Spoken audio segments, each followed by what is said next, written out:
What's going on? I am Nando. And I'm DJ. Listen. I'm DJ. And are you done? I'm Diggins. And this is Mostly Nitpicking, a podcast where every week we pick apart a piece of pop culture by looking exclusively at the details. Woo! I'm surprised nobody tried to do Adrian Brody's terrible accent. Yeah, but I liked yours. Your picks were fine, but yeah. No, listen, I simply could not recreate it. It's not possible. Yeah, I'm not sure Adrian Brody could if you asked him. This week, we are talking about Apple TV Plus's hot new red notice of a movie. It's Ghosted, starring Ana de Armas and Chris Evans, and a bunch of other people that, that may keep your attention. And we're going to be talking about that. We got so much to cover. DJ is sick, kind of. Seems like he's recovering. I am kind of sick. I don't know if it's coming through in the audio, but I'm coming off of you get that sinus infection, you're coming down from it. I'm still coming down from it. It's fine. I probably caught it doing the thing you guys said I was doing last week that Which you definitely know. And right? you would catch a disease from that, potentially. Exactly. It sounds like it could be pretty dangerous. Yeah, it's not the cleanest environment. And that is what happened. So, DJ, why don't you tell us a little bit about that experience? You could use one of the words we used. We learned a lot about it when we looked it up. Do you remember what the words were of the thing that you joined? I don't. Do you remember any of them, Diggins? I remember the most important one. Yeah. It's, DJ, you joined a harem. Yeah. Oh, right, of course, the harem. Yes, yeah. Yes, the harem. Which is, as you know... What were all the other members of the harem like? Very friendly people. We didn't really get into too many background details, trying to be very eyes wide shut about it. But very friendly, very courteous. But in that environment, you will catch a sinus infection, amongst other potential diseases. Yeah. So there were a lot of barking? Not a ton, but the ones that were there was noticeable. Really? That's unusual that there wasn't much. Yeah, I mean... It's something that you're definitely aware of, and that's great. And the viewers know what it is, and that's a fun little thing for them, too. And for that reason, we don't need to say it. But you guys, and DJ was also at Walt Disney World Land, one of the things. So, DJ, how was your trip to Disney? What's Disney up to these days, besides saying gay and all that? What's going on in the park? In the parks, it's a great experience. Michelle and I took Jackson for his first, Disney World, thing. He didn't know what was going on. He's a baby. But, for us, it was great. We dressed up for Dapper Day, which is something Michelle really wanted to do. So, we did a Nightmare Before Christmas, Jack and Sally, and Jackson was a little Zero, the ghost dog from Ghosted. So it was really nice. It was a really fun experience. Did the Food and Wine Festival, California Adventure Park. That was great. And had really good weather. So it was really fun, good experience. The Avengers Campus is fine. It's fine. It's not like the Star Wars at all. It just doesn't have the immersion. I know. It has a bunch of big old concrete buildings, just like in the Avengers movies. I was going to say, yeah, that's the perfect aesthetic. And then one little bit where Doctor Strange is. That's fun, isn't it? I did watch his magic show. It's a pretty good magic show. Yeah, it looks cool. It doesn't make any sense, why would Doctor Strange be doing magic, but for performance magic. He makes fun of it in the movies. Paul Rudd should be doing it. Ant-Man should be doing close-up magic because he learned it in that movie. Or Jimmy Woo or whatever. But DJ, what was a better experience of watching a magic show? The Doctor Strange show or the Magic Castle? Oh my God, it's Magic Castle. Don't even try.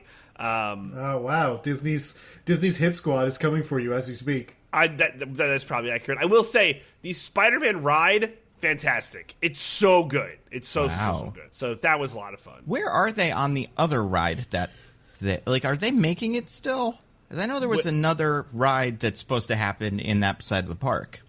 I think so too. I have no idea where they're at with it. It seems like there's a lot of unused space. So I'm sure they're getting to it. Yeah, that'd be my guess. That's good. All the stuff from Secret Invasion is going to go there. Oh, can't wait! War Machines, the Deception Ride, or whatever the hell. War Machines officially not a Skrull party. Olivia, what's her name? Olivia Colman? Spencer, or Coleman, yeah, Olivia Colman walking around, and then that would be great. Is if they tried to, because like I'm assuming in this show they just look like regular people in trench coats and whatever. Yeah. If those were the characters, and you had to find them and then like shoot them with a water gun or something. But it's not going to be that. They'll probably just have one Skrull, and that's all we deserve. I guess there would be, you know what, actually, now that I think about it, I keep forgetting this is coming out. There would be Guardians of the Galaxy. Did you see any rockets or High's Evolutionary or whatever walking around? No Guardians stuff, unfortunately. They're mad at James Gunn for going to DC. That's fair. Yeah, and since they've gone woke, certain Guardians have been canceled, so they're not allowed to be in it either. I think that movie is coming out in a week and stuff. It seems like it's going to be good. And I think for that reason, we all forget it's in the Marvel movies and stuff. But it is coming out very soon. 2 weeks, you guys. It is weird that that's coming out super soon. Yeah, it might be the best movie of the year. Or it might be Ghosted. We don't know yet. We haven't talked about it. No, Nando, it's not named The Flash. Come on now. Well, don't be ridiculous. Speaking of that, as far as news goes, this week was CinemaCon. I wasn't able to go this year, wherever. I don't know who goes to this one. I think tickets are like really expensive, but they had CinemaCon. We learned so many things about the movies that are coming out. The movies like Fast X 2 is what it's apparently called or something. Nice. No. Like Final Fantasy X2. Exactly. That's what people are comparing it to. Yeah, I think it's Fast X: Part 2.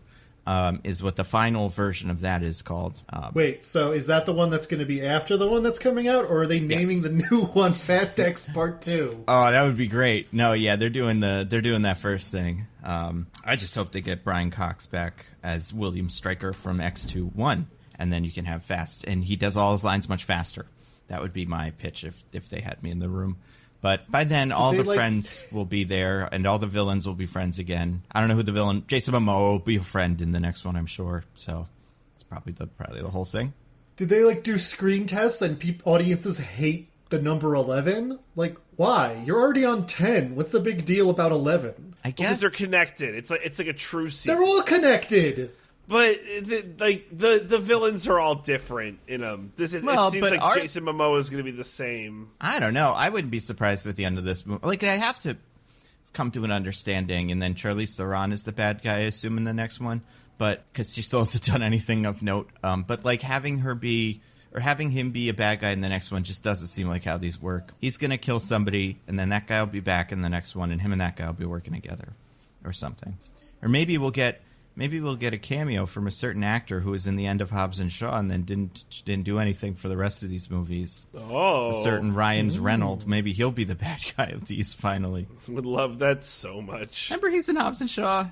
Yeah. He's Hobbs' old partner, right? Yeah, and it kind of seemed like he was the bad guy in that computer screen thing that we never actually got any clarification on because that movie wasn't as big of a hit as they thought it would be. So we'll never know. So we never will. Yeah. But Fast X, who cares about that? Flash, who cares about that? There's two movies that matter, you guys. We got news about two movies that I want to cover. The first is casting. I think I'm gonna bet Diggins knows this. DJ doesn't. Did you hear the Wonka casting? Yes. Oh, I heard. Inspired. I know the craziest one. Yeah, that's it. It's only the one. Okay, so I did hear that. So what's Hugh Grant's agent up to this last couple of years? You know, like, hey, Hugh Grant, we want you to be. We want to allude that you and Daniel Craig are having sex. We want you to do that, and then after that, we want you to be an evil kind of wizard con man, and then after that, you're an Oompa Loompa. I mean, it's a great trajectory, and don't get me wrong, 3 fantastic movies, fingers crossed, but yeah, just wild. What do you think is going to be? Is he going to be the one tall Oompa Loompa? Is he going to be on his knees? Maybe he'll be like the master of Oompa Loompas. It's just his face CGI'd onto an Oompa Loompa. Right, that's very possible. I really don't know. It makes Maybe sense, he's though, just the voice of an Oompa Loompa if it's all CGI mess. Maybe that's it. That's possible. I mean, we know it's not exciting, though. This is the Paddington guy, right? So, like, maybe it will be like maybe there'll be like little animals, like bears, kind of, as a way to get over some of the slavery elements of the Oompa Loompa system. I was going to say, if this is like a Wonka origin story, are they changing where the Oompa Loompas come from? I don't know. I mean, although I do think that would be even weirder if they made them bears, but also gave them Hugh Grant's voice. I'd be like, I think they're still slaves, I guess. I don't know. That'd be pretty good, though. But yeah, Phoenix Buchanan is back, baby. So that's going to be something. That's why his name is Phoenix, because he always rises from the ashes. That's right. And then you've got the other news of the whole thing that people cared about was the Craven news. We finally got some stuff about Craven. Craven? A movie the that Manhunter? The biggest hit since Morbius? We'll see, yeah. I mean, probably. See, it's funny because Spider-Verse is also kind of one of their movies, but again, just like Guardians, it's so good we don't really count it. It like gets its own little corner of the stuff. Because they didn't talk about any of the other ones. So, how about this? Let's play a little game. DJ and Diggins, one after the other, name other Spider-Man projects that are currently in development, besides other Spider-Verse ones, but like, because there's so many, and we didn't hear a word about any of them. Venom 3? We're going to get Venom 3? That's true. Yeah, I don't think we got any casting or any information about that. Diggins? That, like, zombie whatever guy who's in, like, 2 comics that they're making a movie about? I know who you're talking about, but he's not really a zombie. In fact, he's kind of nothing. His name sounds like... it does, like yeah. He's got a theming that is death-themed. Because his name is El Muerto, but he's just kind of a luchador. There's really nothing else to him. The El Muerto movie. Did we hear about that? Nope, not a word. People were very upset, even though who cares? But I guess Bad Bunny fans were upset. DJ, can you remember any others? Oh my gosh, there are several.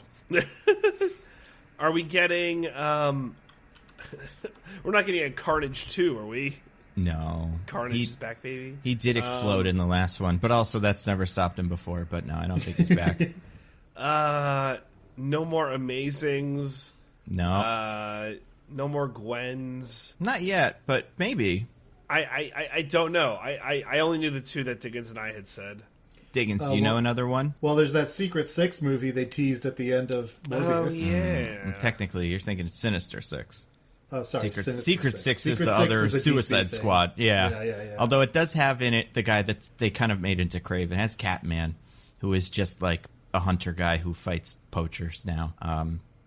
But no, okay, so here's other projects they didn't mention. They were going to make a Silk show. Silk is Cindy Moon, the other girl who got bit by the spider in Spider-Man's class, but then got taken into like a research lab. That one I don't think we've really heard very much about, besides they've said they want to make it, but that one's not. They didn't mention that. They didn't mention Olivia Wilde's movie that is apparently a Spider-Woman movie, which I didn't expect to hear much about, but they didn't mention it. They didn't mention Donald Glover's Hypno Hustler movie, some sort of like movie about one of the lesser-known Spider-Man villains, I guess higher up on the chain than Mel Muerto, but like still pretty low. Were we supposed to get a Madam Web thing? And we didn't hear anything about Madam Web. That's the other one, which like that one they're making, and like we've seen filming of that, and it's got stars attached to it. It's got Dakota Johnson. I say Adam Scott is in it, and then and then Sydney Sweeney, the one from White Lotus and stuff, is playing one of the Spider. The problem with Spider-Woman as a name is A, it's gone woke, but B, there's just too many of them. Like there's 4 different Spider-Women, and there's one that's important, and then the rest of them are all kind of just like a little bit important. I think she's playing Julia Carpenter, but I can't remember. But yeah, and then it's going to be great. So that's not a great sign for that movie. But Craven's coming out. Anyway, so did either of you hear anything about the Craven trailer that people saw? I did not, no. Okay. It's apparently R-rated. That's one of the things we learned. Yes. Finally. I remember that now. Yep. Finally, a superhero will say fuck. Exactly. But 2 times. He'll say fuck twice. Yeah, it'll That's have to right. be twice. He'll say it about having sex as opposed to about. Right. Yeah, as an exclamation. Just at the end of it, the vulture will fly up. Let's fuck Craven. I think Spider-Man had something to do with this. Intriguing, you'll say with some accent. I think he's Russian in this, right? Probably. I don't know.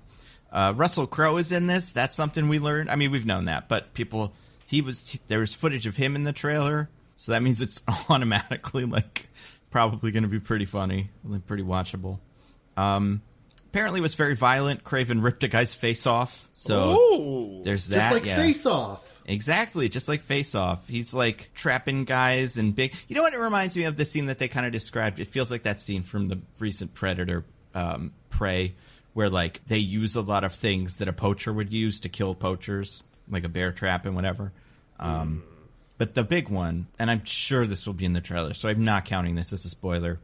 We got a cameo from a certain actor. Did either of you guys know this? No. Don't know it offhand. If you say it, I might remember. A certain Spider-Man actor who we have not seen in one of the only actors for any of these Spider-Man things that hasn't popped up in something in the last 4 or 5 years. A certain, and I guess this makes sense because he is also Russian. I think he's Russian in the one movie he's in. Alexei something, played by Paul Giamatti, a.k.a. the Rhino, apparently makes an appearance in this to fight Kraven. And according to the description I've heard, this is kind of how I understand this scene goes. And I'm going to do this in, like, his little accent. He'll say something like, Kraven's like, fuck you or something, because he's R-rated. And then Rhino's like, you know why they call me the... Well, no, he's French. All right, you know why they call me the Rhino. And then he takes, like, a serum and injects it into himself and then gets all leathery and Rhino hulks out. Which is not how the Rhino usually works, but they're just like... We don't want to do the robot suit anymore, so we're doing that. Well, originally it wasn't even a robot suit. He was just a big man in a big dumb suit. Well, yeah, he just got it kind of... His whole thing is they kind of... He's an experiment boy, and they grafted it onto his body, and now he's just stuck in it. And, like, it's like, fuck, I didn't want to be Rhino forever, but I guess I'm Rhino now. And, yeah, in the movie, they put him in a big robot tank car thing, and they didn't show it. But now he's going to be a big old Rhino man. I'm immediately more interested in this movie than any of the other ones we named so far. I mean, just for, like, the hilarious factor. Yeah, Return of the Rhino, Russell Crowe ripping a face off. Like, that's all you needed to sell me. Yeah, it's fair. Is there anything else that you want in this Kraven movie besides pictures of Spider-Man in the backgrounds of some of the trailers? Yeah. What am I, J. Jonah Jameson? I want pictures of Spider-Man. Oh, I'd love some of him doing like war reporting or something in like war-torn, I don't know, what Sokovia or some sort of fake Russian country, Latveria maybe. But yeah, what else? What else will we get from this? I mean, when is this movie coming out? End of this year. Do you think it'll be an adaptation of that story where Kraven has cancer, takes a bunch of psychedelic drugs, and then dies? I hope so.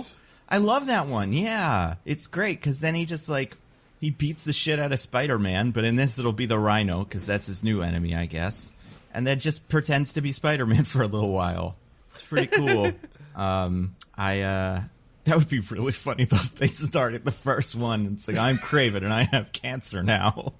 My illustrious career, you guys all remember from these movies, being in the credits of the second Amazing Spider-Man movie as the logo for Kraven. It's all over. Yeah, I don't know. It's Aaron Taylor Johnson. We like him, maybe. Part of me wants it to be like a Morbius-like phenomenon where it's like, oh, it's so bad, and then we get memes of it, and like it's Morbin time. Like, I think what I selfishly want is like it's Kraven time or whatever. Like, that that's one actually what sounds like it would be the thing that the movie would say. Yeah, right. Do you think we'll get a Morbius cameo or a Vulture cameo in this? I mean, I don't know how Sony could stop themselves. They love to morb so much. I think I don't know which one makes the most sense. It's going to be Kraven goes, I'm not Morbius. Or, it's me, yeah. Morbius. Just kidding. It's not Morbius. And they're like, who's Morbius? Yeah. I feel like he's got, if he has to meet somebody, it's Vulture, right? Because he's the other animal guy. So like, and now he'll take a serum and turn into a big bird man. You know, they call me the Vulture. But yeah, I don't know. This comes out after Spider-Verse as well, so maybe there'll be some Kraven in that, although I don't think so. Seems like the bad guys are Spider-Mans also. Yeah, it's a bad Spider-Man. Yeah, and there's a cat now, so that means it's a good movie. Yeah. Yeah, I don't know. I'm surprised that this actually got a trailer and is coming out this year. I could be convinced it doesn't exist. There's only one picture we've ever seen of it, and it's just him running. So apparently he wears the costume at some point too. That's something we heard, but the big dumb vest. Yeah, and I don't know. So someone described it as like in a way that I was like, I don't think that's what it is, and I guess it's changed over the years because sometimes it's a big lion face, but But I guess as he's become more of an environmentalist, it's probably not a lion face anymore. Because, now he's not quite an eco-terrorist, but he could be described as that. No, I guess it always has been that. I don't know. Yeah, it's gross, actually. If they did this in live action, it would be gross. Because it's got the lion's, eyes still on the vest. They should do it. They probably will. Maybe this is the face he rips off will be what he makes his vest out of. Maybe. Yeah. But you guys, speaking of face, there's some faces in this. Speaking of actors from Avenger movies, being in other stuff, Chris Evans is in a new movie, you guys. Kind of.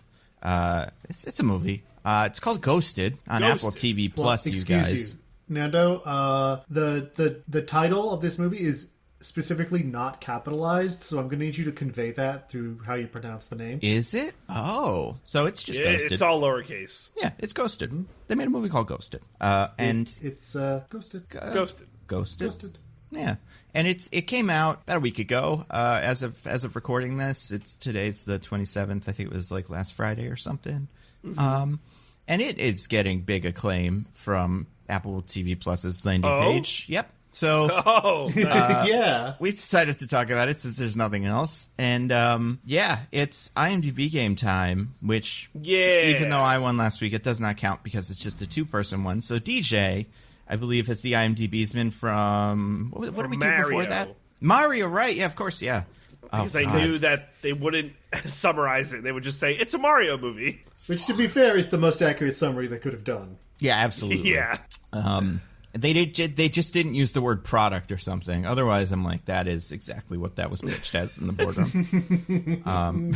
In an effort to desperately sell toys, the Super Mario Brothers movie exists. But yeah, what do we got here? I'm really worried about this. I'm not excited. Yeah, so for those who don't know, we every week we play a game. It's called the IMDb B as in spelling bee. And what we do is two of the hosts try to guess the IMDb summary from imdb.com. And you might be wondering, how is this summary acquired? Well, it's very interesting. So, there is a really dangerous bioweapon that IMDb could have unleashed at any time to blow up the world. But as long as they go on a lot of dates with a very needy person, and then someone who, doesn't need a needy person, but maybe they do need a needy person because they have a hard exterior shell like a cactus, but they're actually cool like water on the inside, then they won't release the bioweapon because of this beautiful sustained relationship. We can't end the world because of that beautiful relationship.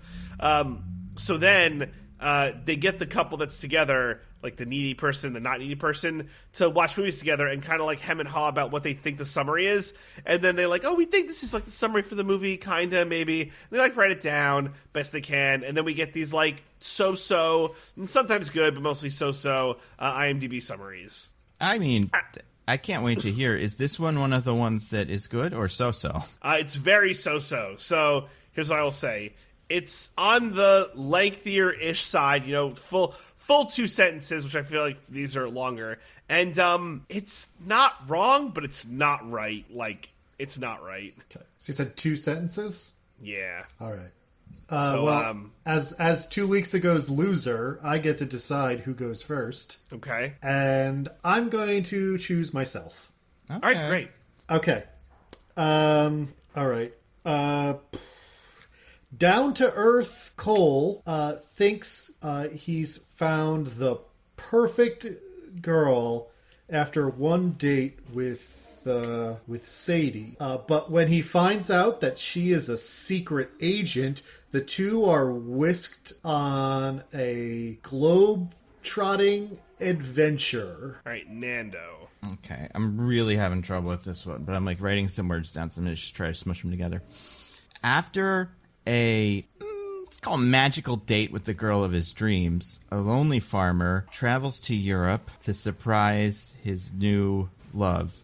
He discovers that she is actually an international spy, or let's say he discovers that she's secretly an international spy, and the two get caught up in a globe-trotting adventure to save the world. You almost saved it at the end, Nando, but I'm going to have to give it to Diggins. Yeah! So? The kid is back! Now, I will say, Diggins, you weren't right, but you were more right than Nando, who was very wrong. Hey, Nando, hey, DJ? Yeah? It doesn't matter if it's by an inch or a mile. Diggins X2. X2 Diggins? That's better. That's good. I like that. Nando, unfortunately, the only details you got correct were you said Cole and save the world. You got that, but not much else. Did I say? I don't think he did not say Cole. No, I didn't name him. Wait, but you... Wow, did I not get International Adventure? What did I say instead? You didn't say International Adventure. You said it was a globe-trotting adventure. You called her an international spy, which was not as a... So I'm going to read it, and you'll be like, oh yeah, Diggins did get those proper nouns correct. Nice. And other details. Cole falls head over heels for enigmatic Sadie, but then makes the shocking discovery that she's a secret agent. Diggins said secret agent. Before they can decide on a second date, Cole and Sadie are swept away on an international adventure to save the world. Yeah, that's way off. Right? Like Super wrong. It got the order of things wrong, and it kind of got the second sentence is also wrong. Like, it's this bad. movie might be better than the actual movie. Yeah, I mean, Well, it it would be depends how they weird did if he it. discovers she's a secret agent and then they have the rest of the movie happen in the order it's described. But, Yeah, that would be great. You're a secret agent? Oh, no second date for this guy. yeah. And, like, he's like, you know what? I'm going to surprise her at secret agent camp or whatever. How does This your farmer says favorite no movie, way. True Lies, do it? Better. Way better than this. That's coming up, trust me. Because, yeah, this is bad True Lies. But, Well, mean, before bad a lot we of get things. to talk about how we feel about the movie, Nando, you must You have swallow to your summarize punishment. it. yeah. So I kind of remember this one because there's nothing happens. But a lot of things happen, but also nothing happens. So Cole, like you said, is a farmer. He's Captain America, but a farmer. And he works at a farmer's market. He lives at home in, where do they live? Like Oregon or something like that? Somewhere Pacific Northwest. I can't remember. It is It's gotta around be like- DC, isn't it? It's got to be Oh, Virginia, right. right? Yeah, it is DC. So anyway, I guess it's, you know what it is? It didn't seem like there's farmers markets in DC, but I'm sure there are. Yeah, so he lives in Virginia, let's say, with his family, which consists of Amy Sedaris, some guy, and some sister, and they are all happy-ish. And he runs the farmer's market, and then one day a girl shows up that's Anna de Armas, and she had therapy earlier or something, and the therapist was like, buy yourself a plant because you're miserable.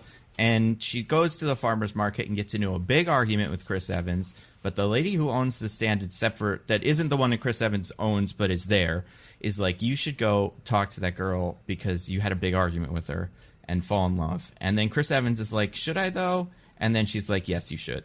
So then he goes and does that, and it works in spite of that. They go on a date, and it works. It goes well.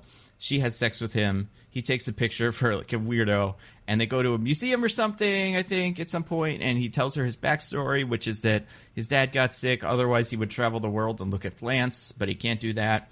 She tells him she's an art dealer, which is a job that you can have. And I feel like if you're in a movie and someone says they're an art dealer, you should just assume that they're either a criminal or a spy. Yes, no one right? is ever actually an art dealer. Art dealer is such a job. Like, art dealer comes up in True Lies, but it's the bad guy's job. So he's like, oh, she's cool. And then she ghosts him, uses the word from the title, and he is like, oh, she's ghosting me. I mean, she doesn't. Like, if you know what ghosting is, that's not what she does. Well, I was curious about this. Do we know how much time passes between between It's the the last next time? day. It is the next day. I could have sworn she's like in Europe for a little while. I thought it was like 2 days. I am pretty sure it is the same day that he left her apartment. Okay. So he sends her a text and he's like, hey, I am in love with you. You're so cool. And she does a text him back. And he sends her some emojis and stuff. And then you look at it and it's like 50 texts. His family's like, you're a lunatic, Cole. Well, emojis don't count, though. Apparently, No. yeah, that comes up. His family isn't, although they should be. His sister is. His parents are enabling. I would say I think his family his parents are being nice. And it seems like this has happened before. And he just does this. And it would make sense because otherwise, it's like he's Chris Evans. He's not going to have trouble finding women unless he's a lunatic and, like, you know, scares them all away. So then he's like, oh, I left my inhaler in her bag because there's a race we did. And also, I put my little tags on everything so I can find everything because I lose everything. So he uses the tag to find her, and she brought that bag to spy stuff, and it turns out she's in London, and he's like, you know what? I have a plane ticket that I don't use or something, a little plane voucher. I'm going to go visit her in London, and that'll be a normal thing, even though she's not texting me, and I didn't tell her I'm going. So his family, I do think his family's like, I guess. But then he goes, and he finds her and whatever, a little bit, almost finds her, and then he gets captured by some guy who I feel like is probably a character actor, but I can't remember who it's supposed to be. And he tortures him with bugs because he thinks Chris Evans. The bug torturer is Tim Blake Nelson. Oh, yeah, that's right. I forgot about that. Yeah. So he's in there doing an accent. A lot of accents in this movie. And, yeah, so he bug torture him because he thinks that Chris Evans is some character named the Taxman who is a super spy for the CIA or whatever. And he's not, because it's Anna de Armas. If you saw the trailer or saw the poster, you know she is actually the super spy. Of the movie. Yeah, or like kind of we're able to put it together from watching it for this long. Because, yeah, she's like a spy and she does all kinds of gun stuff. And Chris Evans is there and he's like, I'm not as good at being a spy. I'm still pretty good, but like I'm not as good as you. And also, they're like in the middle of somewhere, like where are they? Like Bosnia or something? They're in the Khyber Pass in Pakistan. Oh right, yeah. So they go and they're like, oh, I hate you, and they argue for a lot. But he can't go home because he's in Pakistan, and he doesn't have most of his things. So she's like kind of set him up to leave. But then he's like, but I still kind of like her because I'm bad at this, and like, you know, he gets attached too quickly. They go to like first they have a big car chase with a bus. They steal a bus from some people, and that's kind of cool.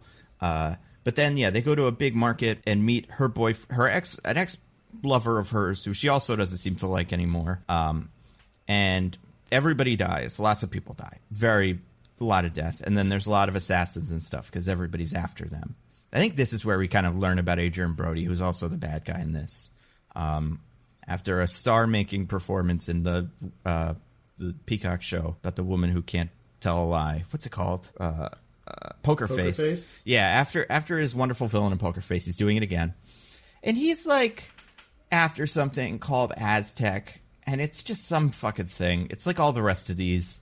It's a super weapon or whatever in a little case, and it glows. And They put so little effort into this one that they never even say what it does. It's just a bioweapon that's bad. Yeah, and like she has the codes for it. They Chris Evans does, but she does because she's the taxman. He's just some guy.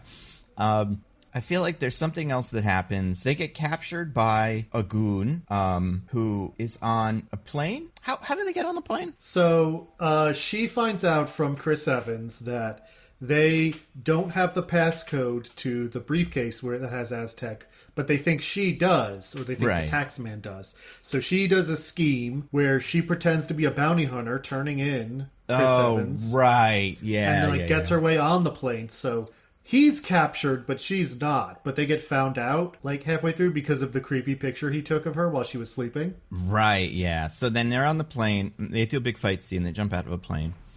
They don't kill the guy in the plane, which I'm like, I think you did, but they didn't. It's fine. And like I said, she's a super spy. Chris Evans is still Chris Evans. So, like, he's able to win fights, too, because he's just a big, giant man with lots of muscles.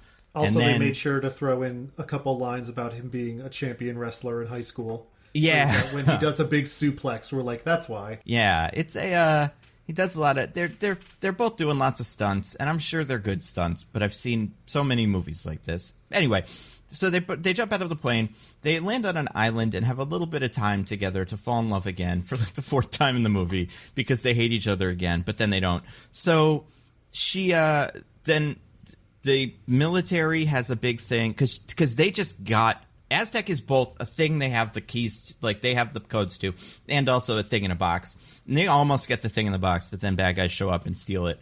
But then the Marines show up, and they're like, hey, we're going to save you. And they do. So then there's a whole thing where they need to get the box back, and they want to use Chris Evans because they think Chris Evans is the tax man. The bad guys still think that, even though they should know better by now. I feel like by this point, it should be kind of clear what's going on, especially with that one who was on the plane but was alive before. But anyway, so the army comes up with this scheme that's like, okay, we're going to send Chris Evans in to pretend to be the tax man, and then we'll save him, and then we'll get the briefcase back. And Ana de Armas is like, I don't want to do this. It's stupid. But Chris Evans, because of family, has decided he has to do it, which is right. When they do make that point and they're like, hey, listen, buddy, I know you don't want to do this, but like they're going to kill your family, so you got to do something. I'm like, yeah, they are.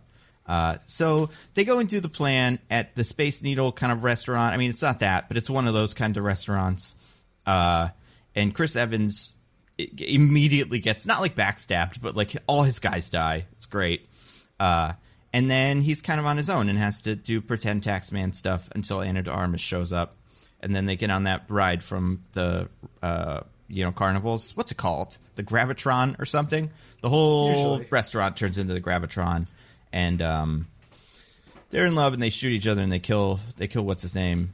They kill the guy, Adrian Brody, and everybody. Yeah, they all fly out. There's a lot of, this movie's kind of about spies, but it's more about bounty hunters because every so often a bunch of bounty hunters show up. It's kind of like the John Wick movies. And this is one of those scenes.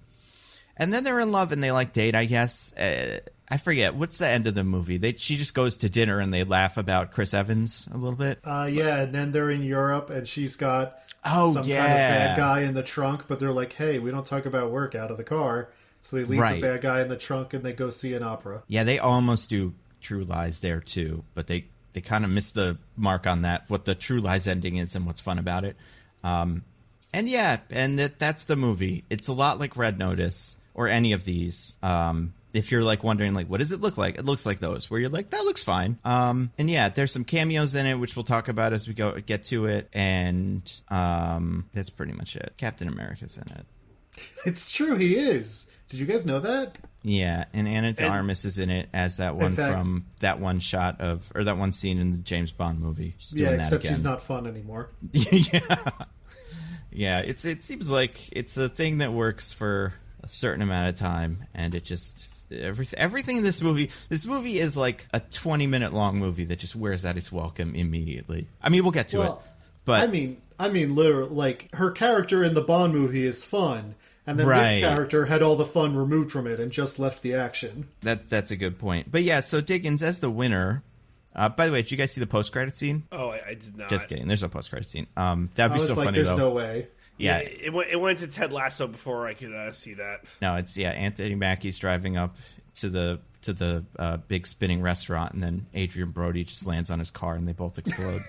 That would have been really funny, actually. Yeah, like I forget what happens to him, but like this character's an inch from dead, but he's like, I'm gonna do it because every assassin has to show up at this fucking thing.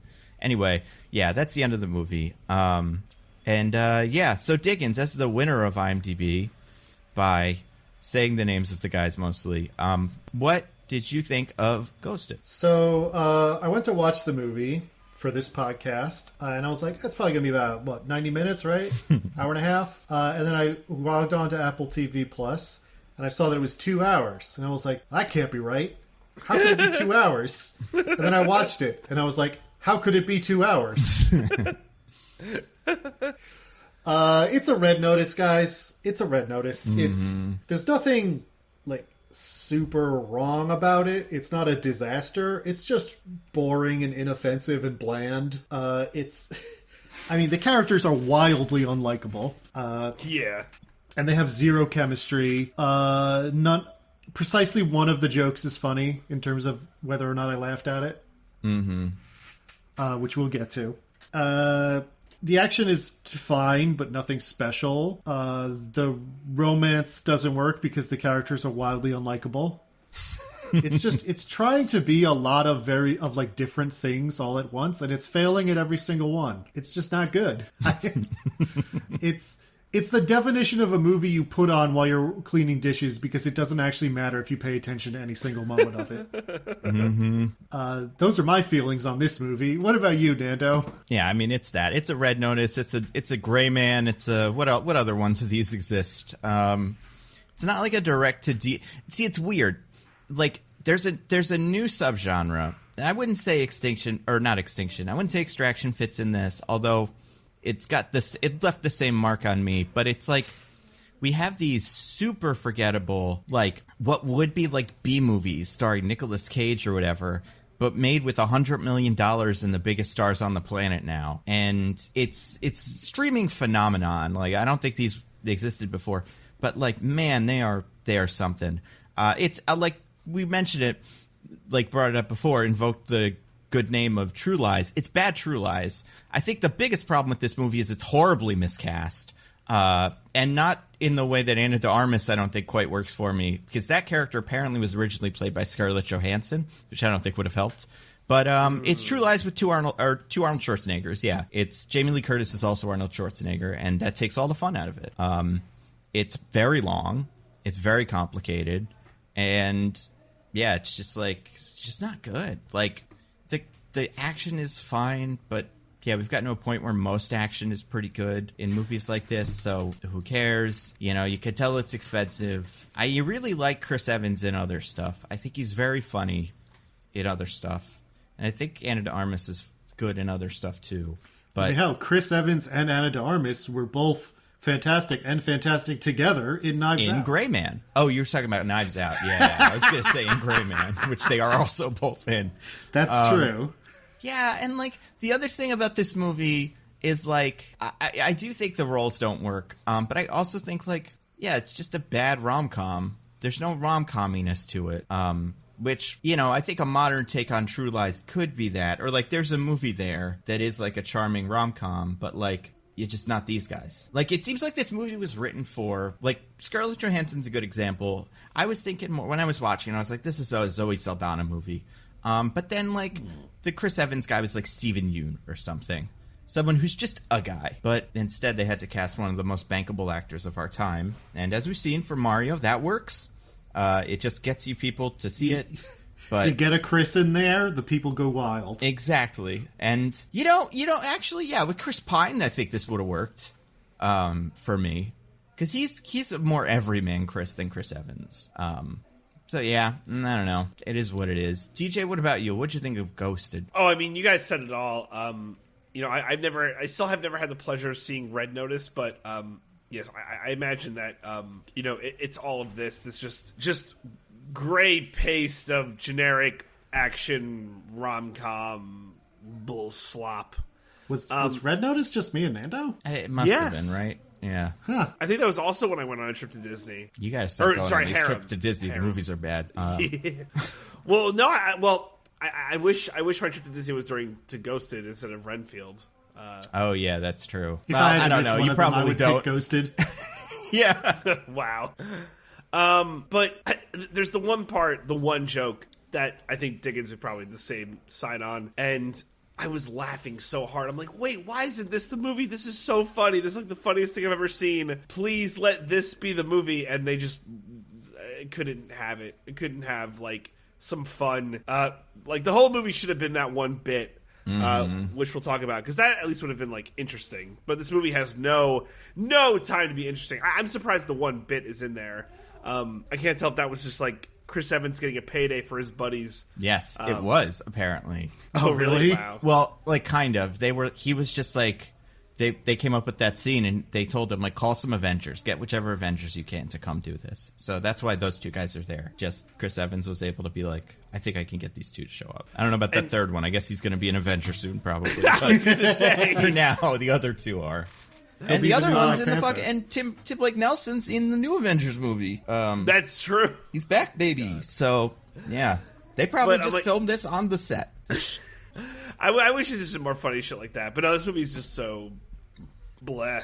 I think you guys hit all the points. Yeah, like I don't know why this is a thing, because like these movies get people to watch them. right? Like, they don't, but, like, people seem to, and, like, Netflix says, like, Red Notice has been the most streamed movie in the whole wide world. But, like, what's the value of that for Netflix? Do they just have to make a movie like this once a year to have made one so that people are like, they're making big movies? I actually think, Nando, that we're going to see less and less of this as time goes on. Because I think these movies were made during a time where all these streaming services were flush with cash.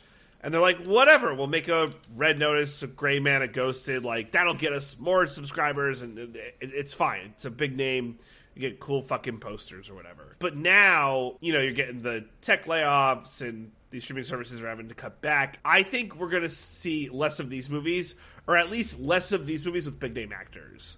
Like, I don't know, who's a very, like, not famous Chris? Like, he'll be the Christopher Maloney? I don't know. Sure, yeah. Chris Diggins? Like, yeah. How far down the Chris totem pole are we going here? Chris Diggins will be in the next Ghosted because they can't afford to pay Chris Evans. I feel like he's a little pickier with his projects.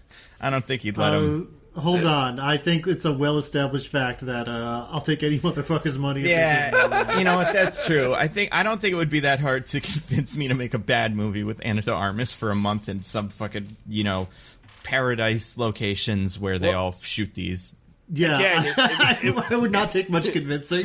Yeah. It wouldn't be Ana de Armas. It would be the least famous Anna. So I don't know. Anna Kendrick, Paquin, Plumsky, maybe. I don't know. I'm trying to.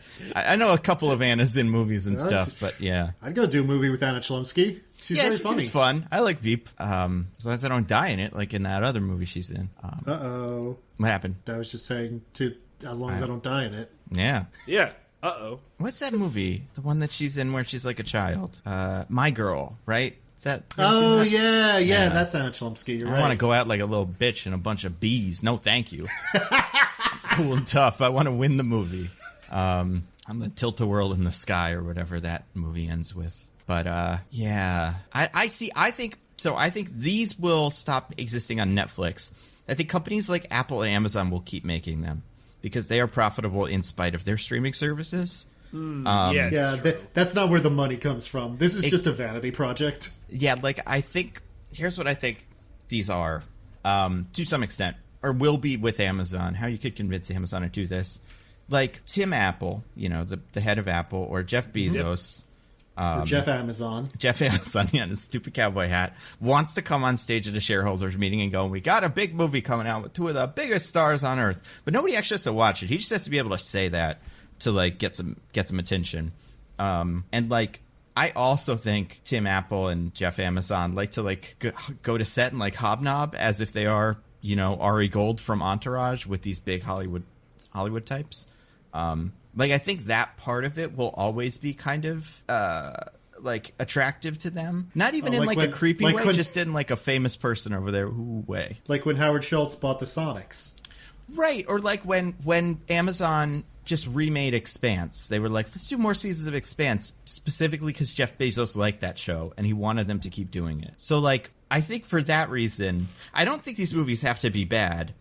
They're kind of all boring, but, like, I think these big budget movies will exist at Amazon and Apple, but I do think like Disney, Hulu, and Netflix, I think we'll probably see fewer of them. I think it's really good that we live in a world increasingly shaped by the random whims of billionaires. Yeah, I mean, it's as long as they like the same shows I like, then we're okay. I don't watch The Expanse though. I hear it's good. It's good. Yeah, I have friends that read the books and like are really into it. But yeah, like, what's the best direct-to-streaming movie that's been made recently? Glass Onion? Right? Yeah, is it Glass Onion? Is it like The Irishman? Netflix has been able to pull one of those out every year. But they're not this. They're not these big, giant action movies. No, absolutely not. I don't think any one of these has ever been good. No, yeah, I think I know people that like Extraction, but I also don't think that's... Yeah, it's not for also, me. like, the Ryan Project... the Adam Project. Adam Project. Yeah, that might be the best one of all of these. Some people like. Yeah. Well, I mean, as I recall, I did not care for it. I think I'd like to be on this. Yeah. I mean, this is like just so bland. Yeah. So bland. The Adam Project at least had the actors in makeup from the past and stuff. That was kind of funny. But yeah. And it had that bit where the kid's like, it's a lightsaber. Remember that? Yeah. But we have a wheel, you guys. We have a wheel. That's what we used to talk about. A whole wheel. Yeah, a wheel. It's in the middle of this. It's on top of a big building. It's going at a normal speed now. We'll see what happens. Not like a very fast centrifuge. No, not as fast as anything has ever traveled in history for some reason. It's just there's just one fucking pole, and if you hit it, everything goes crazy. So try not to hit that. I'm going to spin the wheel at a normal speed. Tick, tick, tick. Okay, landed on one of DJ's. This is a good one to start. Softcore love. Let's talk about the actual, like, rom-com parts of this. And, like, the sexiness of it. So it's very bizarre because I feel like the movie actually tries to take some time at the beginning to, like, establish that these two are like a pair of star-crossed lovers that would be good together. So they have their little farmer's market meetup, and then it turns into like an argument. And it's like, oh, well, that's... I don't know if it even turns into an argument. I think it starts as an argument pretty much. He's like, I want this plant. And he's like, go fuck yourself. I sell these plants. They're my plants. No, they're not, Chris Evans. Take money out of that nice lady's pocket. Well, she was too busy getting high, so, that's true. What's wrong with that? Yeah, good for her. Yeah, so this movie does take place in D.C. Yeah, it's legal. Yeah. So, but then it turns into, all right, okay, second chance. So they go on, like, their lovely date. And, like, the whole time, there's just, like, it doesn't feel like there's any, like, connection there or anything. Like, the one premise where, like, Nando, you alluded to it, when the woman's like, go after her. There was so much sexual tension. It was like, really? It was like, okay, I guess so. But, like, as a viewer, I'm like, there's nothing here. There's literally nothing. And then, you know, they get to the point where they have their fun little race. And he talks about, you know, where Abe Lincoln got murdered, and, you know, he goes to her house, and it's like, oh, we get to the respectful thing, or, goodbye, see you next time, and then she invites him in, and they have, like, awesome sex. But it was, like, this, like, very, like, softcore love sex, and I'm like, wait, like, why is all of this in here? Because it's not bolstering the argument that, like, these two should be together, because he does seem like a genuinely bad person. Yeah, I have that written in my notes. He's a bad person. Yeah, but, like, you get like, oh, there's like the white sheets and they're holding hands and it's like, oh, yeah, it's like that scene in The Room. Sweet love. Yeah, it's right. Like that scene. If only. Oh man. No music, unfortunately. Although there was music in the running up the stairs scene, inexplicably. Oh, we'll get to. Yeah, no. Fucking the soundtrack of this movie. But it's like, I was just like, why is this here? And this is the 20 minutes that needs to be taken out, Diggins, to make this like a tight 90. But it's like, you get to the end of this journey, and it's like, all right, they went on a date, and it's like, these people should never see each other ever again. They both hate each other, and they're both terrible. Yeah, he's mostly terrible. She's like, fine. The impulse to have an opening bit where we can see like how they have chemistry and like why there would be an attraction there is a good impulse. The problem is that the movie does not succeed in doing this. Right? Yeah. Have you guys ever seen the SNL sketch? They obviously don't do this anymore because they're not on it. But it was Kristen Wiig and somebody else who I can't remember, maybe Seth Meyers. And it was the couple that should get divorced. And it's just like a couple at a party that... And they've done this sketch maybe like 3 or 4 times where they're like always getting in arguments. And then there's a second. And then they just make out. And you're like, this couple sucks. That's what this guy is immediately. Like, and it doesn't take her that long to, like, catch up to him in the argument category and stuff, but, like, later we'll find out that she's no prize either. Yeah, but, like, at the beginning of this movie, whenever they make these movies, like, especially the trailer, I'm like, why? Come on, you can't pretend, movie, that Chris Evans is unlucky in love and just, like, can't keep a woman to save his life. And then we spend 2 minutes with him, and it's like, oh, yeah, he's terrible. And, like... She's also, you know, in that intro, you're like, they're, you know, she's got her own problems that are different with her commitment issues and not commitment issues, but like, you know, she's a spy, so it's hard to date her because she's a cactus or whatever. But like, yeah, with him, I am like, man, I see this guy needs therapy or something. This isn't working for him. has I would be so curious what his last relationship was like. Did he keep running into her exes? I want to meet one of his. Well, the problem is that they all have restraining orders on him. So the movie would end with him getting arrested if we met any of them. Yeah, he's been ghosted before, but them ghosting him is actually just moving far away immediately. Because, yeah, he is rough, man. And I spun the wheel again on one of yours, Diggins, speed running a rom-com. Spend maybe 5 minutes doing that? It's like... Yeah, because it's like... So... They bone. He goes home to his parents, where we immediately learn that he basically texted them hey, boning a beautiful woman, be back tomorrow, to his parents.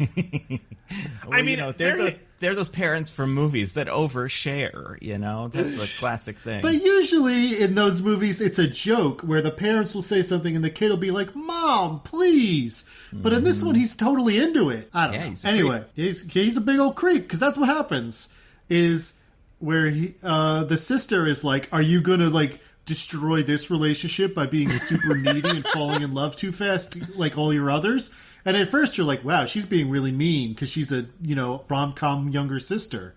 Right. But then he immediately just proves her right. Yeah. Talking about how she might be the one. He texts her 50 times that single day while he's helping out on the farm. It's like, this man's a psychopath. Yeah. And then he gets to the end of the movie grand gesture to win her back. Again, without having had a single conversation with her since their first date, where he's like, I'm going to fly to London and surprise her. And that's a good idea. But also, the way he knows her knows where she is fucking creepy. Yeah. He's one of those AirTag psychos. I think there's a case to be made. You could make this movie where they have this one interaction, it's normal, ends, time passes, and then he just happens upon her in London, and he's like, oh, it's that Sadie girl. She ghosted me. I'm going to tell her off, or something. But, you can't chase her there. That's horrible for a protagonist to do on purpose. I agree. That would have been way better. Earlier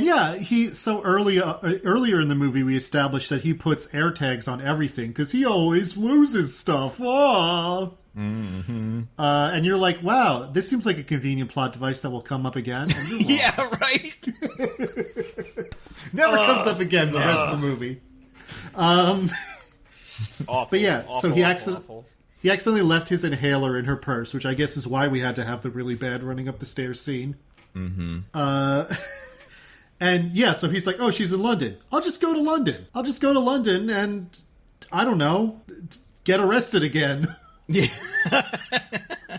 Yeah. It's so insane. And and the parents really are like for a second, they're like, is that a good idea? And then actually, yeah, it's such a romantic thing to do. Go do it, son. And the sister's like, are you all insane? Absolutely not. Yeah. But nobody listens to her, even though she's right. Yeah, I feel like the other thing you need is maybe a couple more dates, maybe, before he decides to do that or something. But even then, it's you could do that with a couple more dates that end with an argument, and then he's like, I gotta win her back, I'm gonna go to London. But yeah, the idea that she just ghosts him, it's I don't know, man. That's just what happens sometimes. The only other option to do it would be and this would be, you would lean more on the com side of the rom-com, but there's a goof where somehow he gets one of the spy correspondents phones or pages or something, and basically she has to send a meet me in London here place to the wrong person, and she sends it to him. Right. And then it's but they can't do that because Ana de Armas has to be perfect in this movie. Is that what she is? Well, in terms of her spy-ness, right? She's the perfect spy. Other things less good, but she couldn't have made a spy-based mistake because she's the best spy ever. Yeah, I could see a version of this where they go on a bunch of dates. He, at one point by accident, sees a text on her phone from someone that's can't wait to see you in London, and then he gets kind of jealous or it's I gotta see what's going on. And it's still not good behavior, but it's a little bit more I can see why he thinks this is something that'll work. The only situation where this doesn't make sense is the one the movie does. It's insane.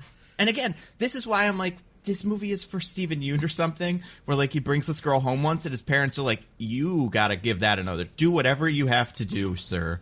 You are never gonna get another girl that is as normal and like attractive as her. And it's like, yeah, you know what? The dad takes him aside and is like, here you go, hands him a pack of condoms, and is like, and also this, and hands him a needle. And he's like, you gotta do what you gotta do, son.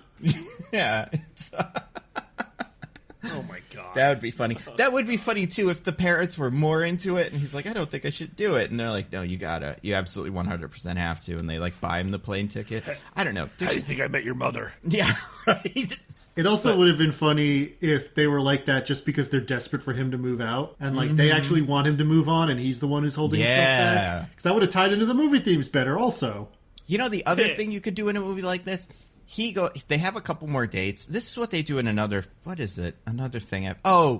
Did you guys watch Only Murders in the Building? Kind of. No. Some of it. Okay. So something that happens pretty early not early, but in the first season of that. Just have her be, like, they go on a couple dates. She's got to do a big art exhibition. That's what she tells him. And I'll come. I can't wait to see it. No, I'm too embarrassed. I don't want to make you come all the way out here. And he's like, okay. And then he plans to surprise her at her big art thing. And then that turns into spy stuff or whatever. There's so many good reasons he can be there. But they can't name the movie Ghosted. So that won't fly. Ugh, a name that doesn't make any sense anyway, really. Yeah. It's it's weird. And yeah, Diggins, this one again lands on one of yours, way too close to his family. The family is not good in this. No, they're bad, in fact. Except the sister, who's right about everything. But they're also just like not funny or like... Well, no, nothing in this movie is. Yeah, it's weird. I feel like rom-coms love this. It's the like quirky family, but it almost never works for me. I don't know how they could be done slightly differently here. I do think that version of them that does just want to get Chris Evans out of the house works. I don't know. I mean, there's some, I would call them Juno-style families that work for me. Yeah. I like the one in Easy A with... J. Jonah Jameson, right? Yeah, I was trying to think of his actual name. J.K. Jameson? J.K. Simmons. J.J. Simmons. With J.K. Simmons. Yep, J.J. Simmons. J. Kona Simmons. I like that one. But yeah, this one is just like, I don't know. They hired Amy Sedaris, and I'm like, that's good enough, right? And who's the dad? Is he famous? I don't know that guy. I don't know him offhand. I think he's just some character actor. Yeah. Should have gotten an Avenger for him. Should have been Harrison Ford. He was probably on set for the new one. Do you want to know what... so his name is Tate Donovan. Do you want to know what their character names are in the cast? Is it... Mom and Dad. Crazy Mom, Crazy Dad? No, Diggins got it. Oh. That's nice. And his sister, she probably has a name. Does she have a name? Yeah, Maddie. Find the one actor on that page that isn't insanely famous. It's her. You know who this guy was? Hercules. I'm looking at his Wikipedia. Yeah, that name is familiar. And you remember Argo? I do remember Argo. He's one of the guys who gets rescued in Argo. He was in something recently, too, because at the Hercules connection is like, I remember looking up the guy from Hercules. He was in the MacGyver show, I guess, but that's not it. Oh, was he original MacGyver? No, it can't be. No, that was Mark something. Yeah, I guess he was in Rocket Man, but like that's not what I'm thinking of. He was in the OC. This was directed by the Rocket Man guy, I believe, so what a fall from grace. Yeah. Manchester by the Sea. What did I look up this guy from? I don't know, but he does a lot of movies. He was in Shooter. That movie's kind of like this movie. In The Pacifier. That movie's kind of like this movie.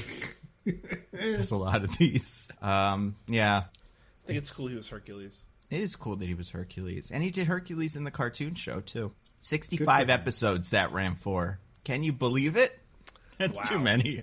More than I would have guessed. Yeah. The Hercules show wasn't bad. No, it wasn't bad. I looking back, I think it was actually kind of fun. Because the bad guy was, or not bad guy, his friend was like Daedalus, or not Daedalus, Icarus, right? And he was like kind Icarus of... Icarus and Cassandra were his two friends. Yeah, that's not bad. But yeah, the dad in this is nothing. Yeah, fortunately, we don't see them again until the end of the movie. Yeah. Where they are also just being way, way too close. Yeah. It's fine. Anna de Armas is like mad into it. I could see a version of this movie where they do show up in London also and accidentally get wrapped up in the spy thing in the third act. Like, we knew you were going to fall in love, so we came to be there for the proposal. And then Ana de Armas is like, oh, he gets it from them. I gotta fix this boy. Yeah. I spun the wheel again. Like, did another one of Diggins's. Remember Murder Hornets? Guys, do you remember Murder Hornets? I didn't. do remember Murder Even though I Hornets. watched this movie, I forgot those are real things. Until you mentioned them right now. I did What were mention they? them right now. They're just like big old wasps or hornets or whatever from Japan. Like, Right. I'm pretty sure that I mean, they have like a toxin on them that is very painful to get stung with, but I mean, all hornets have that. This one is just extra painful, and they're very big.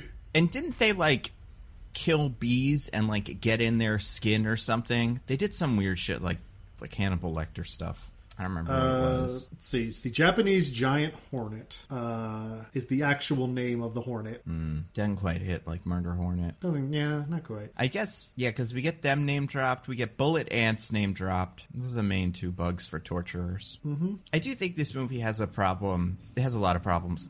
But every other character is more interesting than these two. And, like, yeah, this guy that tortures guys with bugs, I could watch a movie of his stuff. That seems fun.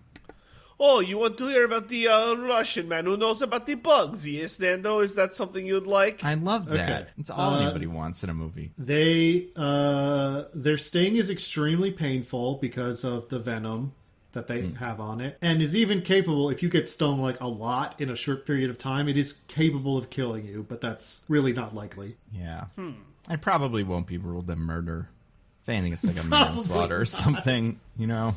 I don't think the cops would be like, he's been murdered. Someone, I guess in this situation, they'd be like, it's that murder hornet guy that uses these to murder people. Yeah, But, he's really into it. yeah.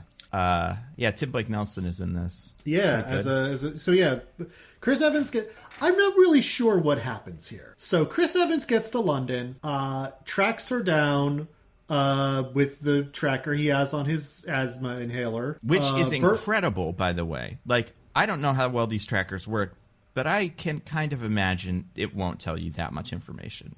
Right? I don't know. I've never used one. Apparently, they're pretty good. Like they can do specific floors of buildings.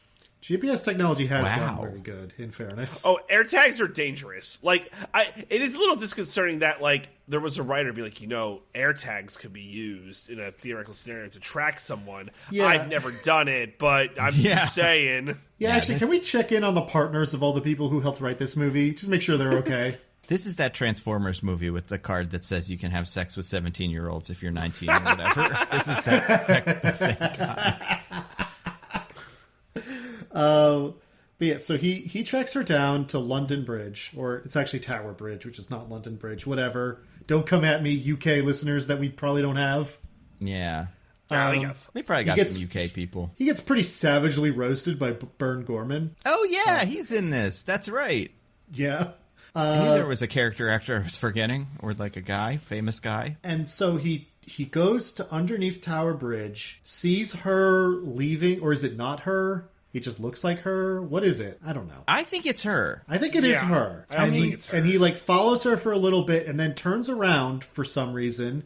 The tracker still is showing back at Tower Bridge, so he goes back, and then two guys come out and kidnap him. Like, what Yeah. what happened? That's a great Well, question. she implies that there was some, like, trap set or something. Right, but was the trap that we thought you would be at Tower Bridge? Like, what's the trap? Yeah. Yeah. I do think he looks like himself. Like, if you saw him, you'd be like, I guess that's the super spy. Yeah, that's fair. So, But, like, why...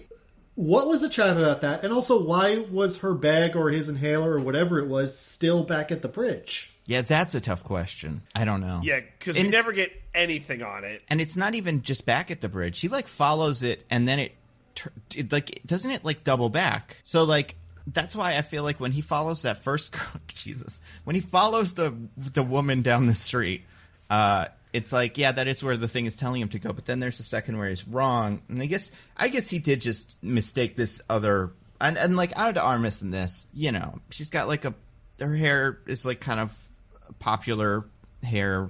Like, she's got like blonde highlights or whatever. So like, you could mistake other people from her from behind. It's like, yeah, that might be her. So like, I think he was following someone else actually, but Ana de Armas did happen to be on the bridge above him doing spy shit. It would be clever if you like could watch the scene again and she's like Spider-Man on top of the bridge. but you have to know to look for it. But I don't think that's what it is. And then if she got kidnapped, all the Londoners would have been like, "Hey, piss off! You're in London, mate. You mess with one of us, you mess with all of us, eh, chap?" Yeah. Bern Gordman would have done that. He would have taken the tire iron out of the boot and then tossed it at the Spider-Man. Well, the Spider-Man is actually the torturer, so that's he would have had a hard time figuring out who to toss it at. You want to go and have a crack at it, mate? Oh God! It's. I apologize to all of our UK listeners. Again, horrible. They know what they did. Now they're cool.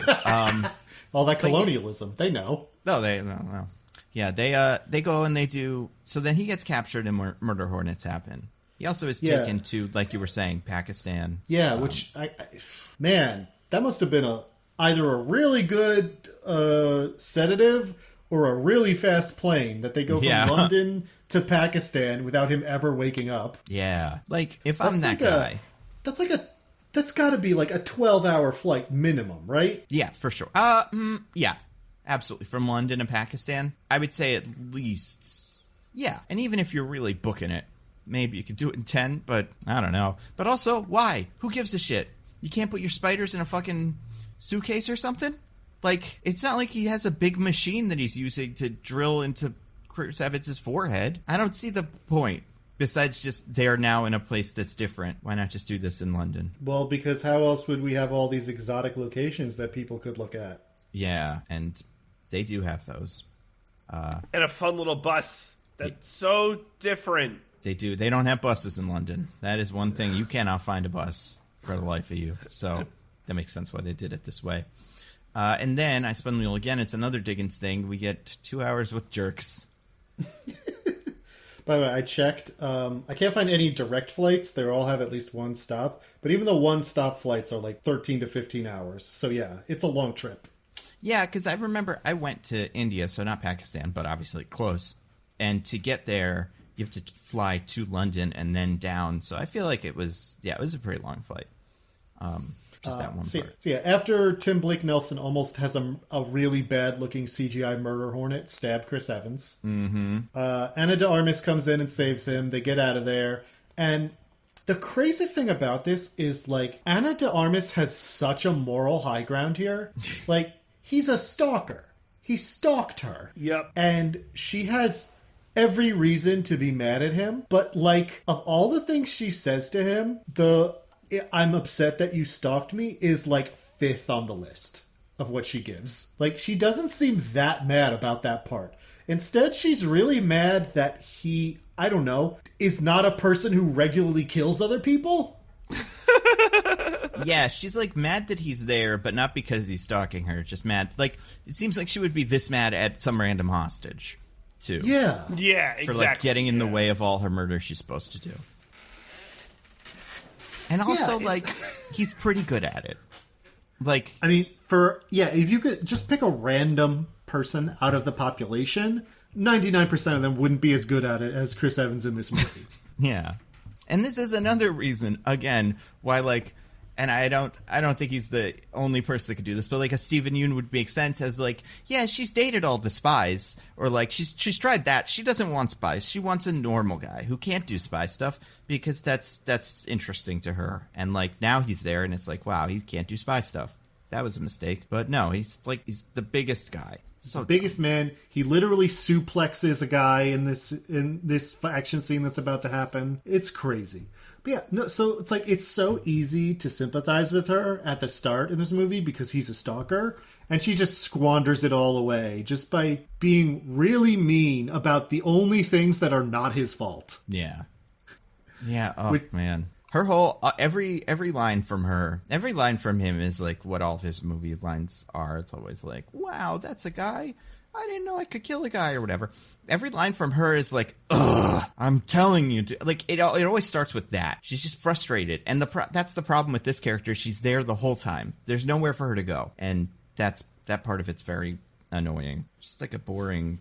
Yeah. And then he also sucks in this scene because he's like, "You lied to me about being a secret agent." And I'm like, yeah, okay. She didn't tell you on the first date that she's a secret agent? I think that's okay. And also, secret agents are cool. Like, you don't have to be that upset about it. It's like, you could be a little bit happy about it. That's like, oh, I get it. That's why you lied to me. She's not like, you know, I mean, it's also, he also doesn't have like some moral stance against killing your secret agent stuff. That's something if like he's like super pacifist or whatever. Yeah, like if they do this and he's like escaping with her and it's like, I can't believe you're a part of the capitalist pig dog war machine. Yeah, that would be cool. But no, he's like, I'm glad you're part of the war machine. I just wish you had told me about it. Because then me and you could have done war machine stuff together. Sucks. Yeah, so they're sniping this whole time, which I guess the movie thinks is chemistry if people argue. Yep. But yeah, it's like you said with that SNL sketch. It just really feels like these people should not be together. And part of me was like, is that what the movie's doing? Because then it's cool.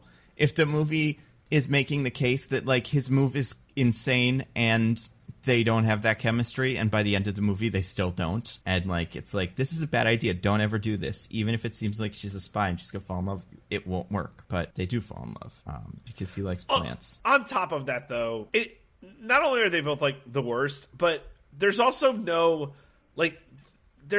chemistry where it's like, oh, there's just like something there where it's like underneath the surface. It's like there's nothing there. Like even if these two were nice to each other, you'd be like, I don't see it. Yeah, I think that's true. I think I'd still be bored. I mean, yes, you're correct. But the fact that they're also, like, insufferable doesn't help. Yeah. Oh, yeah. It's awful. I think, again, I mean, you can't compare this movie to True Lies the entire time, but that is part of the True Lies thing, is, like, what we learn about him and her right off the bat is, like, he kind of wants spy stuff to happen. He could have been a super spy, but he got, you know, he didn't go to super spy college because of his family thing. He has nothing to do with botany. It would be something else, something cool. And then, like, yeah, over the course of this, he becomes the sickest spy ever and stops being scared of everything. But yeah, like halfway through the bus fight, he's pretty much there. He's killing dudes and, yeah, like you said, suplexing guys. It's so boring. He goes from being unable to shoot a person in the head, kill shot, because he's like, I never shot a person, to be able to kill dudes left and right because Anna de Armas said, hey, fucking knuckle up, let's go. Yeah. Start killing people. The speed with which he becomes okay with murder is disconcerting.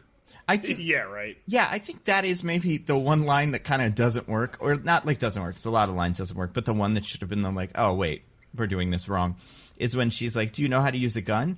Or have you ever shot a gun before? And he's like, yeah, at cans or something like that. Have him just say like, what the fuck are you talking? Of course not. And then that's the relationship. And he doesn't want to do any of the spy stuff. Like, right. Yeah. But yeah, it's, yeah, he's just really like, I'm Chris Evans. Of course I've shot a gun, but. I mean, look at me. Would I waste these muscles not shooting guns? Right. Yeah. I don't need to shoot the guns. I will bunch everyone. It's fine. And like, yeah, it's just not good. Yeah, I don't know. Is there another? I do think Chris Pine would have worked. Could like, it feels like this is also a role for like 2014 Chris Pratt, but I don't think now Chris Pratt could do it. No. I agree. This would have been good 2014 Chris Pratt material. Pudgy Chris Pratt. Right, pudgy and likable, and like, or like fucking Jack Black. I mean, like, you know, 2010 Jack Black, but like where he is the most likable guy in the world, but he's just not good at being a spy, and you know. That's just the whole thing. And for the whole time, she's like, man, I do like having him around, but I don't want him to get fucking executed, so I will have to send him home. Yeah. Honestly, I'd take it today, Jack Black. Oh, I would too. Just the relationship would be really weird looking. Like, yeah. Well, would it be any worse than most modern Hollywood relationships? No, like the real ones? Thinking about it now, speaking of Mario, like a Charlie Day type would feel right in this. Ooh, would feel at home in this movie. I still think he's too old for her, but like. It's the same kind of vibe of, like, goofball and super spy. Did you ever watch his Amazon rom-com with Jenny Slate? No, but that one, yeah, I know. That one didn't seem very good either. It's not.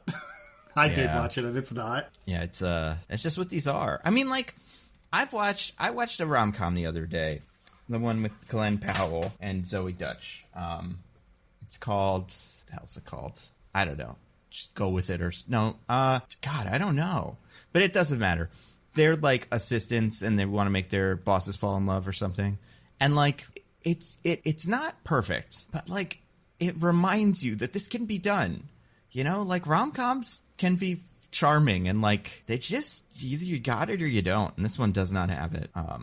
Set It Up, that's what it's called. Speaking of that, I spun the wheel again, landed on one of mine.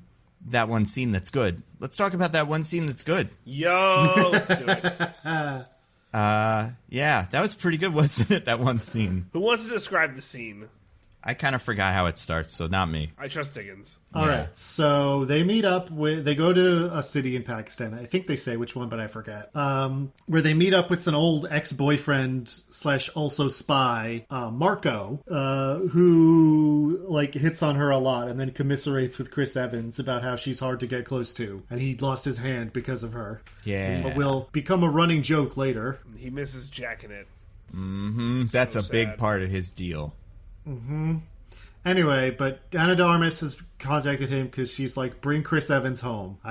He's a civilian and he shouldn't be here. And they're like, all right. And Marco's getting ready to leave. Like, come on, mate. And then he gets shot in the head. And John Cho, I think, is the first one. I think Anthony Mackie is the first one. Oh, you're right. Yeah. You're right. Anthony Mackie is the first one. Anthony Mackie walks right in and is like, what's up? I'm a bounty hunter, the grandson of Sam, because Adrian Brody walked into another scene earlier. You missed it. It poured a bunch of bullet ants over a guy for no reason and was like, we need to get that passcode. So hire a bunch of bounty hunters. And I'm one of them. So come with me, tax man.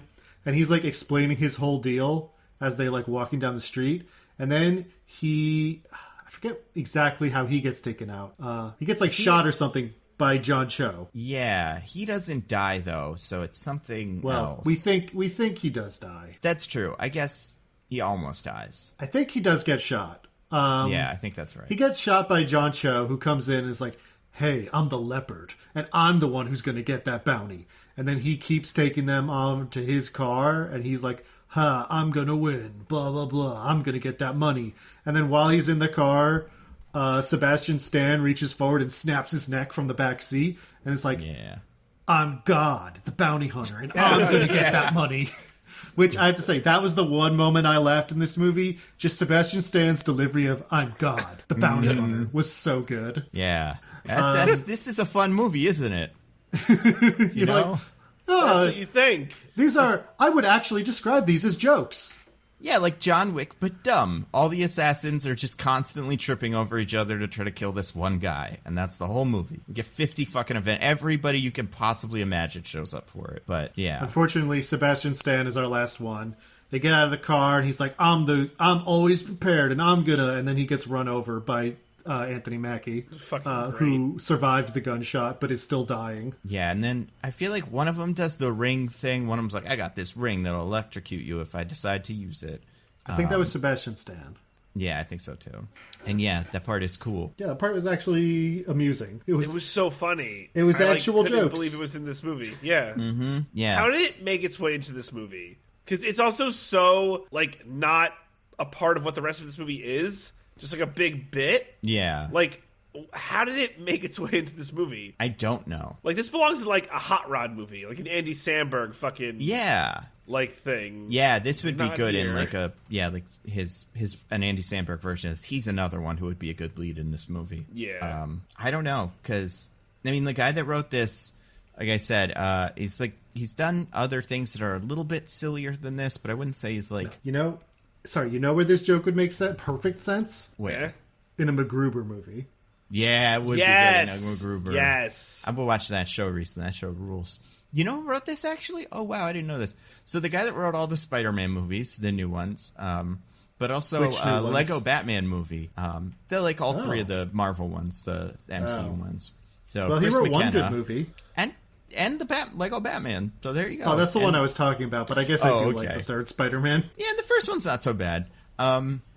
He also the other writer for this, and I think this person's I guess this isn't the director, are the Deadpool directors. So this does feel kind of Deadpool. I mean, there's a moment later that'll feel more Deadpool, but something like this is like a Deadpool bit where a lot of different guys are assassinating each other. You know what this feels like? It feels like when all of X-Force dies in Deadpool 2, and they just all like run into a wood chipper by accident and stuff. Oh man, Six Underground. That's another one of these. Remember that one? The Michael Bay one where one of the guys is parkour man? Do we do that one? I don't remember that one. Goodness, no. I feel like it's possible, though, is the problem. I've seen about 5 minutes of it, and then I turned it off. But it's so much like, you know what it's a lot like? Another one I think we did do.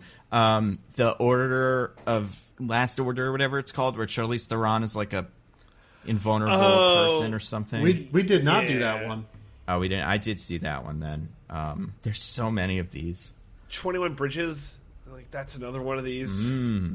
Oh yeah, the Russo. Mm-hmm. Yeah. They got that show coming out, right, with Mr. Rob Stark. Yeah, that's another one of these too.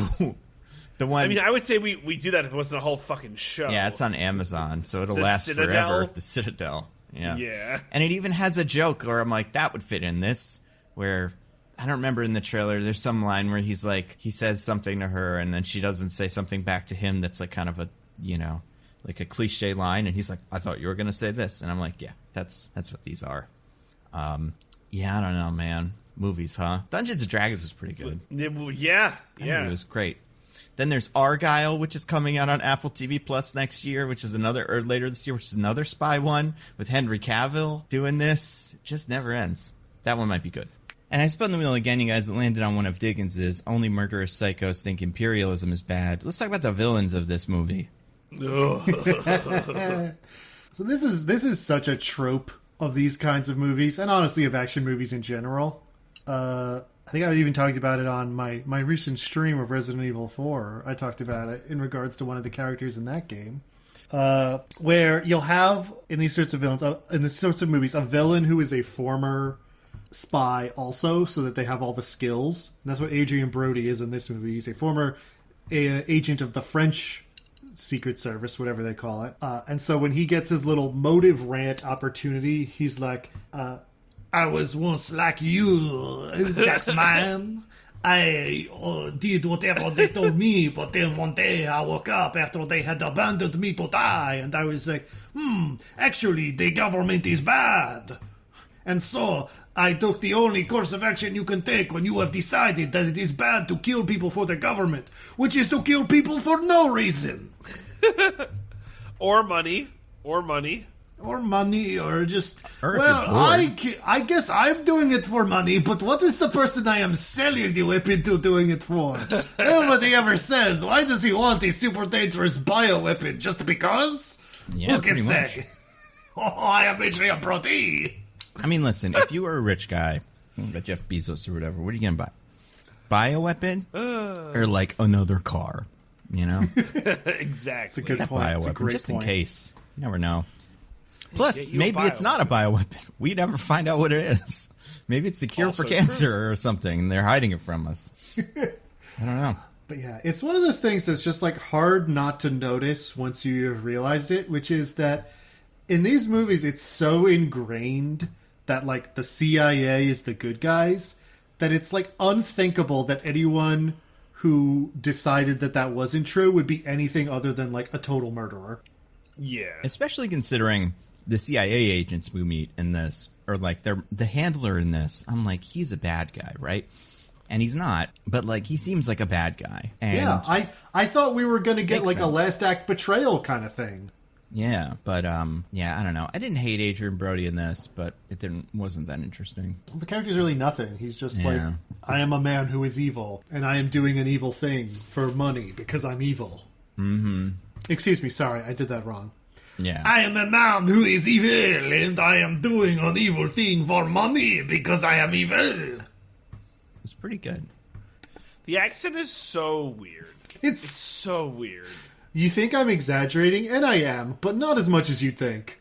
Yeah, barely exaggerating. And you would think it's like Adrian Brody's not French, right? Like just have him be Not as far as I American know. so he can be from our thing too. Like all the Mission Impossible movies. It's just like a former agent of whatever Anna de Armas is in, and then who has turned. But I mean, I don't blame him for the fucking Hercule Poirot little accent he's doing here, because I do think it is one of the more interesting parts of the movie, but it still doesn't work. But it's better than Why Russian. I feel like French? they're all Russian. Yeah, that's what Tim Blake Nelson is doing. He's doing Yeah. a bad Russian accent. But, like, why is he French? Because America's good and France is bad. I guess. I don't know. Yeah, I couldn't say. I bet he wanted to. Maybe he was just like, that would be fun for me to do. Right. So yeah, we just someone very offhandedly brings up that maybe it's bad to kill for the government, but we just never actually address that, and that person's just insanely evil and is selling bioweapons for truly no reason. Yeah. So don't worry, kids. If you thought for a second that maybe the government is bad, we're here to reassure you that it's not. You know what else this movie does that I hate?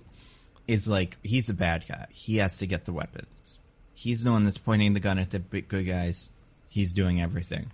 But he's also working for another guy. And it's like, just make it one guy. It doesn't need to be two people. He can just want it. I don't understand why we had to add the other person slightly above him on the totem pole. Especially because, like, that guy doesn't do anything.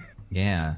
The movie is truly not different at all if that guy doesn't exist. Mm-hmm. Yeah. I mean, I can think of one specific thing that's different about that guy, but that's the only thing. I can't imagine what the movie would want us to get out of that, but that he doesn't have an accent. That's right. Yeah, they wear sunglasses or something. Mm-hmm. Yeah. Speaking of that, not really. I spun the wheel. It landed on one of DJ's. Maybe I can't remember. One of yours is 30th Century Polygraph. No, this is DJ. Yeah. Yeah. So it's DJ. They make it out of the thing, and then they do the plane scene. Then the CIA gets them both. And they go back to CIA headquarters with, is that actress somebody? She's from The Good Place. Yeah, she's Vicky in The Good Place. Oh, right. Yeah, I like her. And I don't DJ, know if she's done anything else. Do you want to describe that? this? Oh, she's in so many things. She's in that really bad, but I love it. Vince Vaughn and Owen Wilson movie where they get jobs at Google and they don't know what like FaceTime is. Oh, yeah. Yeah. She gets in a lot of stuff. Just like a lot of random stuff. Yeah, I feel like there's a lot of people like this, but those comedians who, just pop up all over the place. She feels like she's also in the movie that the bounty hunters are from. Yeah, that's true. Yeah, her name is Tia. Oh, is that Tia Serkar? Is that her? I didn't know she does the voice for Sabine Wren in those movies. Oh, yeah, and she's Jennifer One in The After Party. Yeah. So, she's cool. Yeah. But yeah, so let's talk about you want to get at the machine thing? So silly. So, there's like this, they have to hook him up to a polygraph to make sure that they're not lying, I guess, to make sure that he's not a spy and she hasn't gone rogue. So it's this very silly polygraph where the wiring that you get hooked up to all looks like what you would imagine, like clips and things everywhere. But like the little like seismograph thingy that has the lines, it like has that, but it's like very like futuristic, like digital display. And whenever the person says something, it comes up either true or false, like in words, like in English text. And I'm like, that's not even how kind of this works. And like, there's no way like the CIA would have this. This is like Google or Amazon level shit. And it was just like, it's weird that like this much detail was put into the movie. I'm like, why is this here? It's throwing me off. Like, why is this thing here? It just be a regular polygraph. Vicky's reading it. It's not like it's on a big screen. It's just weird. It's weird. Yeah, she still does the thumbs up, thumbs down thing. Yeah, as part of it. Which almost like a pretty funny bit. Like it almost got there, but like you're so done with the movie by this point that you don't have time for it. Yeah. But if this scene happens like 20 minutes earlier, it probably gets a chuckle out of me. And at that point, I'm like, well, the movie's done now, right? Like, what's left? They're back. They're safe. The thing has the code. Well, they don't have the codes, and you figure they got it. But then, no, they have to do more missions. It's pretty good. Yeah, and I spun the wheel again. It landed on, I think, one of Diggins is So Dumb It's Brilliant. Yeah, so somehow Chris Evans cracks the case by Anna de Armas's handler is trying to convince him that she went rogue by showing him pictures of a bunch of people she's killed to be like, she's a murderer. And he's like, didn't you tell her to murder those people? And he's like, never mind. Yeah, what is that all about? I don't know. It feels like an artifact from the script where he does betray them, but he doesn't, so it's just weird. But he looks at the plant in the woman that she killed to get Aztec, the bioweapon in the first place, and he's like, oh, that's not a house plant, that's amaranth, a crop. No one would ever put that in a pot in their house, especially if they didn't know that much about plants. And so he's like, that's the genetic sequence, because it's something about how it's related to the Aztec Empire. I don't know. Yeah, it's from around there. It's from where the Aztec Empire was, I think. It's something. I don't know. It's very stupid that he makes this connection and that it's right. He needs to have something he can do, you know? I guess. Besides more karate and fucking spy stuff, too. So yeah, he convinces them that this is the key, and then they come up with a plan where it's like they're gonna pretend to sell the code to Adrian Brody and then arrest him when he comes to get it. And everyone's like, that's a good plan. But he thinks the tax man is Chris Evans, so we're gonna have to send Chris Evans. And they're like, but he'll never believe that it's real. Not if we send him part of the code. And someone's like, it's against all the regulations in the CIA handbook. That's why he'll never expect it. And I'm like, are you sure? Are you sure that means it's a good idea? That it's really bad and everything in your professional training says not to do it? That's what makes it a good plan? And like, I still don't understand. So he doesn't have the code, right? And like, he's never going to get it. So why did they even need Chris Evans to do his thing? To arrest him? Yeah, is that it? They just want to bring him in jail to like... Yeah, well, they're the CIA. They want to look like big heroes. They don't want to keep the world safe. That's fair. And, yeah, the plan is pretty bad. Also, they later point out, we're the CIA. We don't have jurisdiction in America, so we couldn't bring a big team on this or anything. And it's like... So dumb. You picked the meeting place! Yeah. Why did you pick it in America then? Also, even in this own meeting, they have the Marines. That wasn't America. The Marines just came and killed a bunch of guys. That's true. Just dusted them. Yeah, that wasn't Yemen. America. Yeah. Also, we just play the part of the plan that we're doing is all against the rules. Why is this part? I don't follow these rules when we give the secret terrorist information away. Yeah. As part of a silly double bluff thing. So dumb. And also by this point, I feel like Adrian Brody knows, right, that this guy is not the tax man. Wouldn't his guy tell him? Well, the guy didn't know for sure. Yeah, like I think that part was still like, man. Yeah, I think that part was still fuzzy. He does not literally say the words, "You're not the tax man," and neither does Ana de Armas or Chris Evans. But if I were him, I would have come out of that situation being like, wow, she did much more professional punch-kick moves. And also didn't do the stupid picture thing. And also just generally seemed like she was more competent and knows what this stuff is than him. I think she might be the tax man.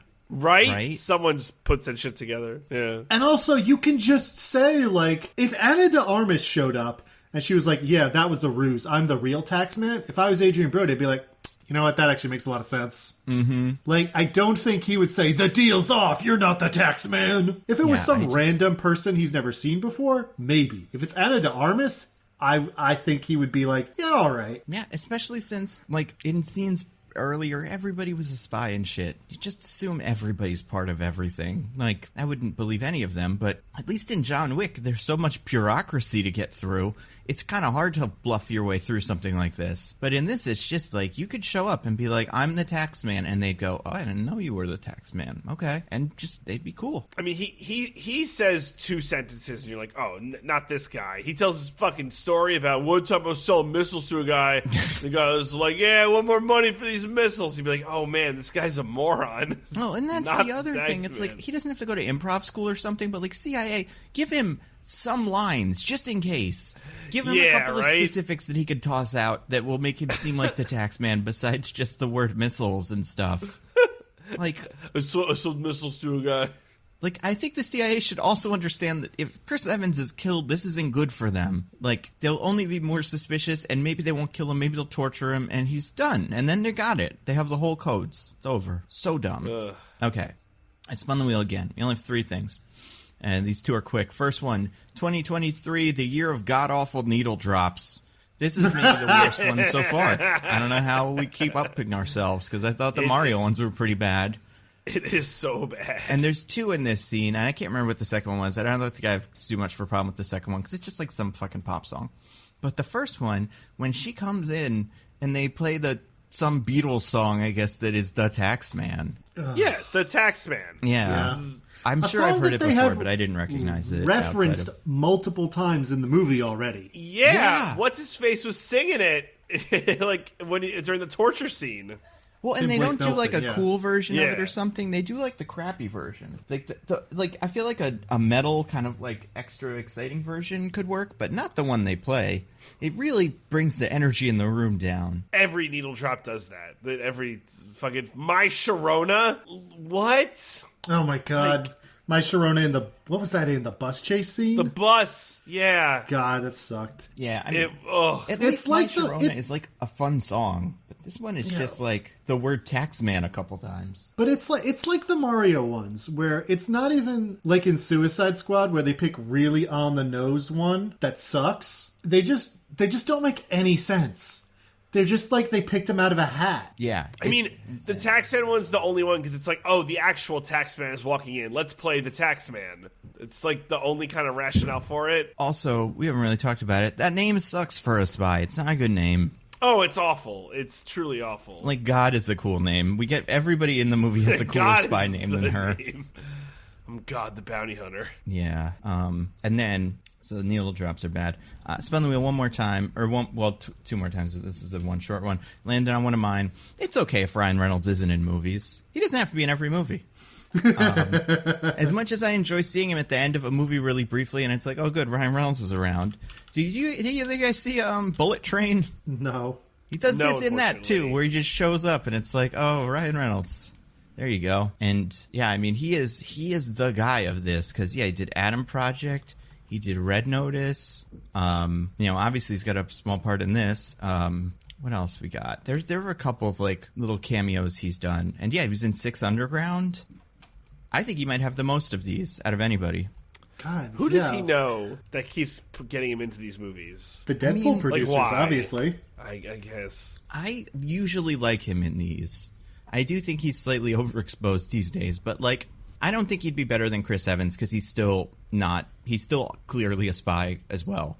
But like a movie like Adam Project or Red Notice, I'm like, he's the smallest problem here. Everybody else is doing much worse.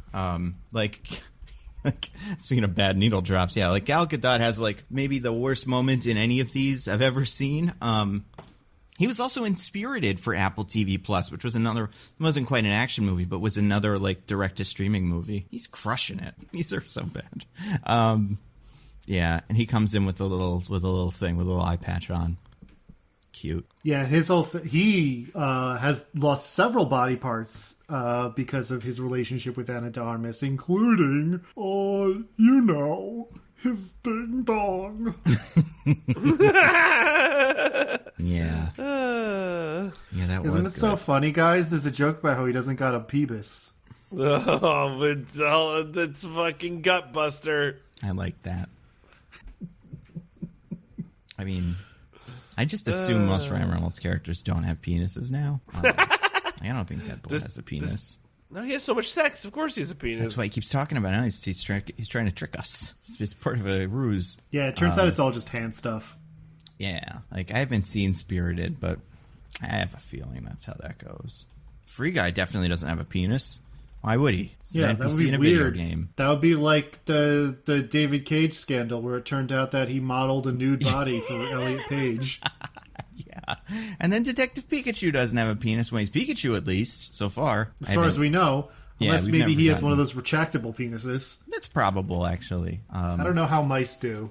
I don't know if mice got that. Yeah. You see, I feel like Pikachu is like both a mouse and kind of like a rabbit. I never quite tell. I know he's an electric mouse type, but it's like he's not a mouse. He's way too big. They make him so cute, that's why. Well, especially because we have Rattata in the first gen, and it's like, that's a mouse. So this is something else. Yeah, it's true. This is a Pikachu. There's only one word for it. I bet he doesn't have a penis in We got to get through all the most common types of animals in the first gen. We got to get our mice, we got to get our rats, our caterpillars, our worms, our mimes, all the common ones. Yes, exactly. Now that I'm looking at his IMDb, I honestly think Ryan Reynolds might have the most cameos like this in any actor. He just does it so much. Like he has a cameo in like Harold and Kumar. He's in the Ted movies kind of for a second. Like A Million Ways to Die in the West he does this in. And then, Hobbs and Shaw. Like, he loves this. He also makes Maybe he really 4 or does. 5 Like, movies a year. Is it just he's trying to get, like, it's a numbers game? Like, if I could stack, like, a certain amount of movies I do in a year, even for only 5 minutes, it's like some weird, just like, he gets some joy from it. Well, yeah, and also, like, he'll do all kinds of shit. Like, he was in fucking... I want to say he did the honest trailers of Deadpool as Deadpool. He did. Yeah. He did. Like, yeah. we could probably get him on the pod. Not anymore, but like, we could have. Well, yeah. A couple of episodes ago. He was doing everything as Deadpool, though, during that media campaign. He was doing everything. Ryan Reynolds. Including, Ignore what I we've think said so far. I like Red Notice a little bit. He even did one of those soccer thing. I think he did a stint in that at some con, being one of those annoying people in Deadpool costumes. That sounds right. Yeah. You know what? I hear Crudes is good. I hear the second Crudes is pretty good. I've heard good things about Crudes. Yeah, like the second one specifically, I think is made by the Puss in Boots guy, the new one, and a lot of people were like, "We've been telling you to watch Crudes too, and now maybe you'll believe us." We'll get to it eventually, I'm sure. There's only one more thing on the wheel. I think this is Diggins' chronic backstabbing syndrome. Yeah, so I think in every single scene he's in, Adrian Brody betrays someone for little to no reason. Yeah. Like, the first time we see him, he's in the Russian torture dungeon in Pakistan with all the bugs, and he's like, we have got to get the Aztec back, and or we have to find the passcode for the Aztec. And then he pours a bunch of bullet ants on a guy who got shot by Ana de Armas. Again, for no reason. A guy who would be helpful to have around. Yeah. He's like, his right-hand man guy is like, oh, we asked him what he knows already. And he's like, I don't know, maybe you ask him more questions. Maybe, like, you bring him to the next meeting and be like, who's the one who shot you? Was it him or her? I don't know anything. Yeah, could you hear them in the hallway bickering about who was the tax man? Was that did that happen when you were around? Because they did it very loudly. Yeah, and it's like a hallway. There's echoes. Yeah. Then we have him at the exchange where Ana de Armas is pretending to be a bounty hunter, turning in Chris Evans. And she says something a little insulting to his right-hand man. And then she makes a very good point about how if they kill her, then it sends a really bad message, and he'll basically never be able to get bounty hunters to do something for him ever again. And then after she says that, he turns to his right-hand man and is like, when the plane lands, kill her. So there's another betrayal for, it would have been a good reason if he knew that she was the tax man, but he doesn't. He just wants to shoot himself in the foot and make sure that no one else will, pick up his jobs on Craigslist. Yeah. And then, at the end of the movie, when they're in the Space Needle in D.C. for some reason, and the gunfight breaks out, and Ana de Armas and Chris Evans are punching and shooting everybody. He is trying to get Aztec back, and then the guy who he's been trying to sell it to this whole time, I think his name's Otani. This just rich dude is like, what are we gonna do? And Adrian Brody's like, what am I going to do? And then he shoots Otani, the guy who was going to pay him, and had already paid Ana de Armas. Yeah. By a bank account numbers go up, that whole thing. I guess he wired it to her PayPal or something, and click that option where it takes 3%, but you get it immediately. And yeah, she has $10 million now. So this really is a universe where being a bounty hunter is a fucking disaster. Because then right after that, she goes, hey, everybody in this room's a bounty hunter, right? I have $10 million, kill Adrian Brody. And then Adrian Brody's like, I'll give you $20 million to kill her. It's like, what the fuck is this? It's bidding war over, you're not supposed to do this. So that's the bizarre. number one rule of bounty hunters. So you take the first job, and then you just do that job. Otherwise, this happens every single time. And also, she implies that she set the price on Adrian Brody's head before. Yes. Because she was like, I didn't have the money until afterwards. Or until later now when I have the money, but I didn't have it before. But then they all get alerts on their phone, the listing just went up right now. And also, This isn't, why are they all there? This is like a restaurant in D.C. Why is it full of international bounty hunters? They rented it out for this. Because Diggins, don't you know that they're always around? Just every corner, there's an international bounty hunter. It's just the rules. Yeah. I mean... Like, are we supposed to believe that she got them all to go there? But she's only paying the one who kills him. So why would they all go? Then they'd be like, well, why the hell did you make me come here if I didn't... Just like John Wick. It could be them, Diggins. Yeah, it could be you. I guess it's all the warriors. Exactly. It's all the warriors. And at least with John Wick, there is like a system. Like, it's like, if you get him, you don't have to then fight all the other bounty hunters to get out. You go, I got him, and then you... But like with this, it does feel like it's just like a Royal Rumble where only one bounty hunter is going to leave this place because even after they get the guy, they still have to fight the other bounty hunters. It's so dumb. There shouldn't be any bounty hunters left after one or two of these. I feel like the writers may be like, oh, people have seen John Wick, so this will just make sense to them because they know that there are bounty hunters everywhere because they've seen John Wick. Yeah, and we're used to that twist of like, aha, I actually have bounty hunters for you, but it doesn't make any sense here. And it doesn't have to make sense, but it's also not interesting. Like, it doesn't make the scene better either. Well, everything that we're talking about could be cut for time, and then the movie's only 90 minutes, as we wanted. It basically fades away immediately, because it just like instantly becomes a shootout between Ana de Armas and Chris Evans and all the bad guys. And like the bounty hunters aren't really a factor. Yeah, they're just there for the little Ryan Reynolds cameo. And even he could have just been tailing her on his own. He doesn't need to be a bounty hunter there. It is wild that, like, in terms of their plan, part of it is giving the bad guy the code for the bioweapon. Aztec. Aztec, thank you. Because it's so clear they won't kill any of them until they get that code. So as long as they hold out for the code, it seems like they'll be fine. Yeah, and like... This bounty hunter, or the Adrian Brody is so dishonorable. You would never expect you're going to get out of that room. Like, it would have to be like, I will call you in an hour with the code and then never fucking look for me again. But like, definitely not going to give it to you here. And also, you're not going to shoot me. You can't kill me. I have the code. Nobody understands the leverage they have in this situation. Ana de Armas is able to really magic sum up at that moment where she gets all the bounty hunters to kill him. But like, yeah. Adrian Brody should not have lasted this long. No. But he does. And yeah, and then they do tilt-a-whirl for a little bit.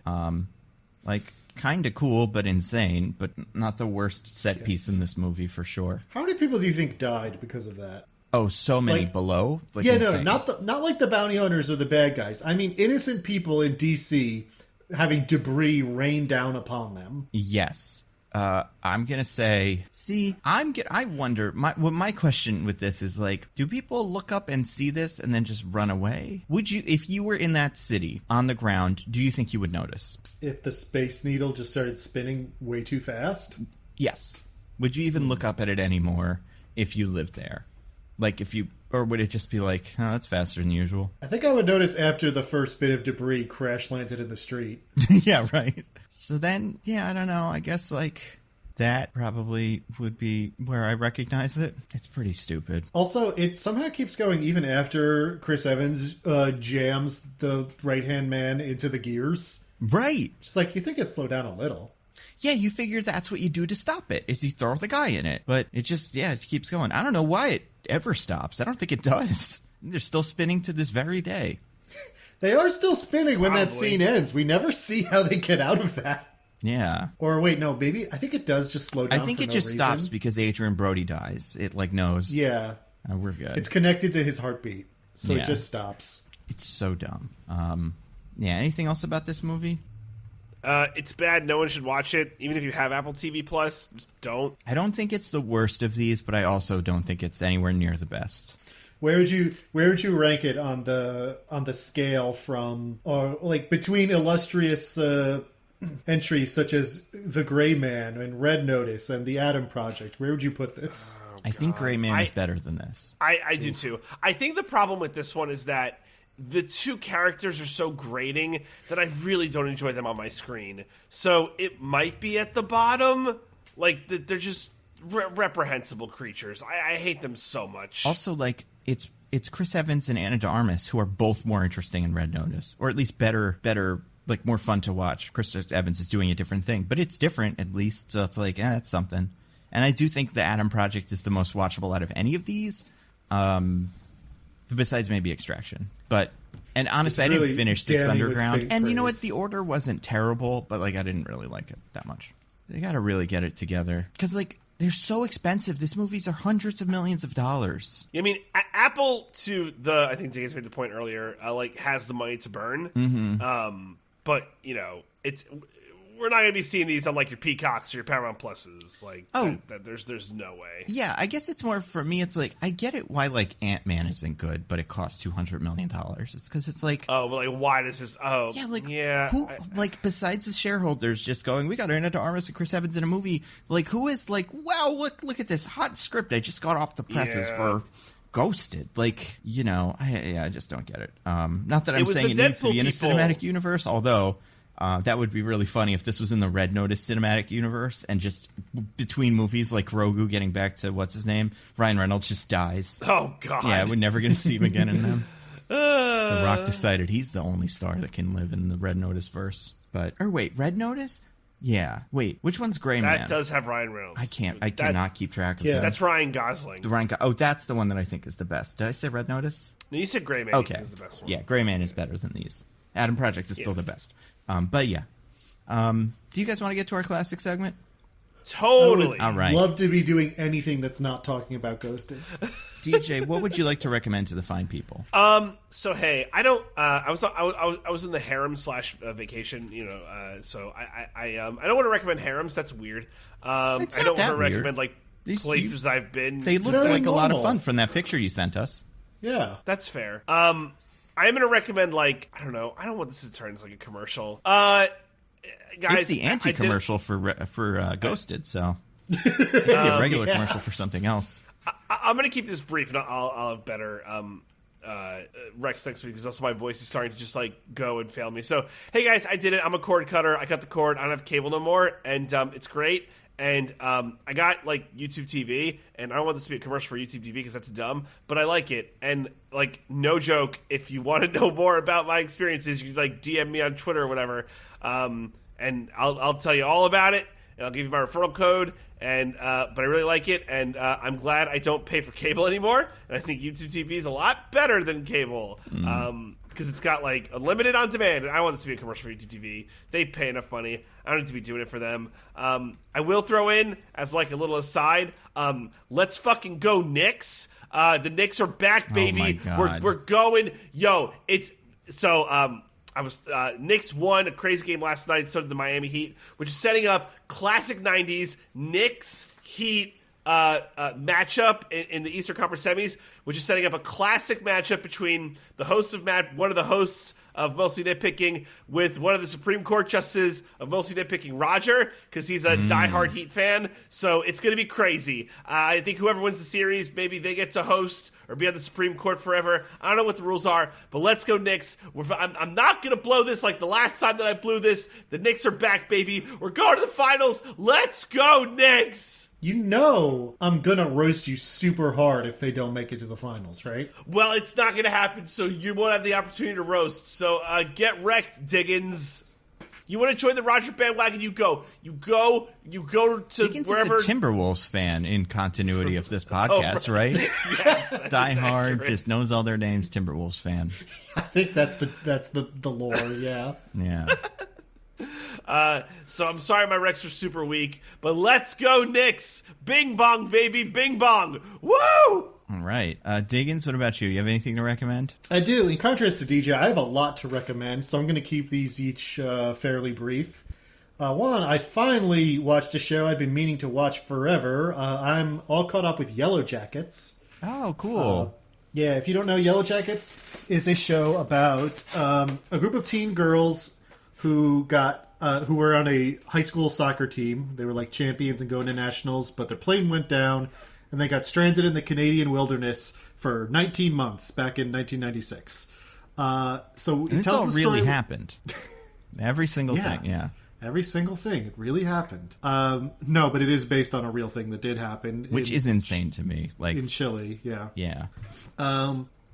And it also, at the same time as we see the storyline of what happens there from the plane crash on, we also see the survivors 25 years later and kind of still dealing with the fallout of that event and I don't want to say more than that because it's kind of a spoiler. The show goes some wild places. It's really, really good. Everyone is killing it, especially Christina Ricci. Her character sucks so much. I love her. But, it is super compelling, like constantly revealing layers of itself, but also like adding to the mystery of like what is happening, like how much is them like slowly losing their minds in isolation and how much is like stuff that might actually be not necessarily like supernatural or like unexplainable. It's really difficult to tell where that line goes. And then also in the future timeline where like the trauma they've went through and kind of the ways it drives them to do unhinged things. It's just a fantastic show. It's super worth watching if you have any interest in that. Also, I watched a couple movies this past week. One of them is called Beau is Afraid, the new movie by Ari Aster. Was Diggins afraid? It's honestly, of all of his movies, it's the least scary and the most funny. That's nice. Funnier than that part of Midsommar where they bash Elliott's head in with a big hammer? I think that's pretty funny. No, I don't remember what happens. Funny. It is funnier than that part of Midsommar. Damn. Beau is Afraid is about this like older guy, Joaquin Phoenix, who is supposed to go visit his mother, who is kind of controlling, but things go wrong, and he ends up on like an epic odyssey to get back to his mom's house. And I was saying this to Nando before we started recording. It is the most surreal of Ari Aster's movies. Like Hereditary and Midsommar have their moments of like heightened reality or surreality, but they're all at the end of the day fairly straightforward, easy to follow plots. Beau is Afraid is almost impossible to understand anyway other than allegorically, so you got to be ready for that kind of like heavily thematic, like symbolic sort of storytelling more than like literal storytelling. But if you're down for that, I think it's a really great movie. I think it really immerses you in the perspective of its main character and how situations make him feel. It's more about showing you how things feel to Beau rather than what things are actually like. You know what I mean? Mm-hmm. And I think it's very good at that. Another movie that I literally just watched earlier today was called How to Blow Up a Pipeline. Oh, is that any good? It's really good. It's a very like engaging thriller, like very twisty and well plotted, where they kind of like cut back between like we see from like the moment that the plan starts, and then we briefly cut back to like how everyone got involved over the course of the movie. And it's just like it's very well paced, very well executed, and then also, in addition to just being like a tight, fun like thriller, it does, I think, pretty definitely engages in like the moral questions that it raises in terms of what is and is not justified in trying to fight climate change. And I had a really good time with it. I caught literally the last screening at my local theater before it was gone forever. So I don't know how much it'll be in any of your theaters either, but if not, then when it comes out on VOD, you should check it out because it's very good. What about you, Nando? Do you have anything to rec? Yeah, I mean, I am looking forward to both of those things. But with one of them, I don't want to see it in a theater with people because I don't want to be part of a riot, and then the other one, I don't want to be part of a mob, I guess. But like that one. Was it Ben Meckler tweet about how all the reviewers got out of Joker and flipped over cars and stuff? I assume that's what happens after the Pipeline movie. Everybody just nods and gets up and finds the nearest pipeline. I've been watching a couple of things. I've been going back through Community, reading some old comics, stuff like that. Nothing crazy. My biggest thing is my new show of my life, my favorite show, called Miss Davis. It's nonsense. And Mrs. Davis. She's Mrs. married. Davis, that's true, yeah. Miss Davis is the prequel. I think if you like David Lindelof, which I do, from Watchmen mostly, I watched Leftovers and I appreciate it, but I just cannot enjoy it. And then Lost is Lost. Like, I think we were all right about it. It didn't make sense at the time, and it sold itself as a mystery thing. Going back, I do think there's been a little bit of like, I think it's been half revisionist history and half like just looking at it again and going, well, no, this part was actually good. But like, I understand people that just didn't like Lost or it like left a sour taste in their mouth. I do think Watchmen, out of everything he's made, feels like the most accessible, even though it's like pretty out there.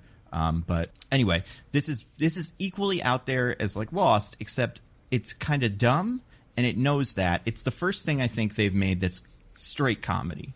Unless I'm forgetting something. A lot of the other stuff has plenty of humor in it. Like, I think Watchmen has a lot of really funny moments.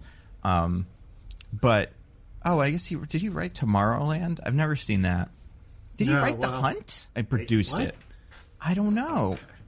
Hold on. He wrote The Hunt, yeah. Wow. Well, a rare miss. Yeah, right? He also wrote the screenplay for World War Z, but I have a feeling there were a lot of other writers in that room. And he wrote Prometheus. Yeah, so, like, he's had a lot of them. But, yeah, this is the closest thing. I think this feels like Lost, where there's just lots of mysteries happening, and we're going to lots of places and meeting a lot of really kooky characters. But at the same time, I think it's just really fun. And I think Betty Gilpin has this perfect mix of, like, she's totally in it. Like, she takes it all seriously, and it's not like, you know, Shazam saying, like, I just threw a car, whatever. But it is also, like, she acknowledges how dumb everything that's happening around her is in a way that's, like, fun and, like, satisfying. I haven't watched episode 5, but I will say, like, where I am at the end of episode 4, I have no idea what's going on. And I think, but I do think it's saying something about, like, how we use technology and whatever and religion. And I'm betting it's going to have a take that's way more nuanced than most things. It might not completely work, but I think I'm interested to see what the show has to say about it. Yeah, it very much feels like a show about faith. I have also been watching and loving this show, but I knew Nando had, so I was leaving the rec up to you.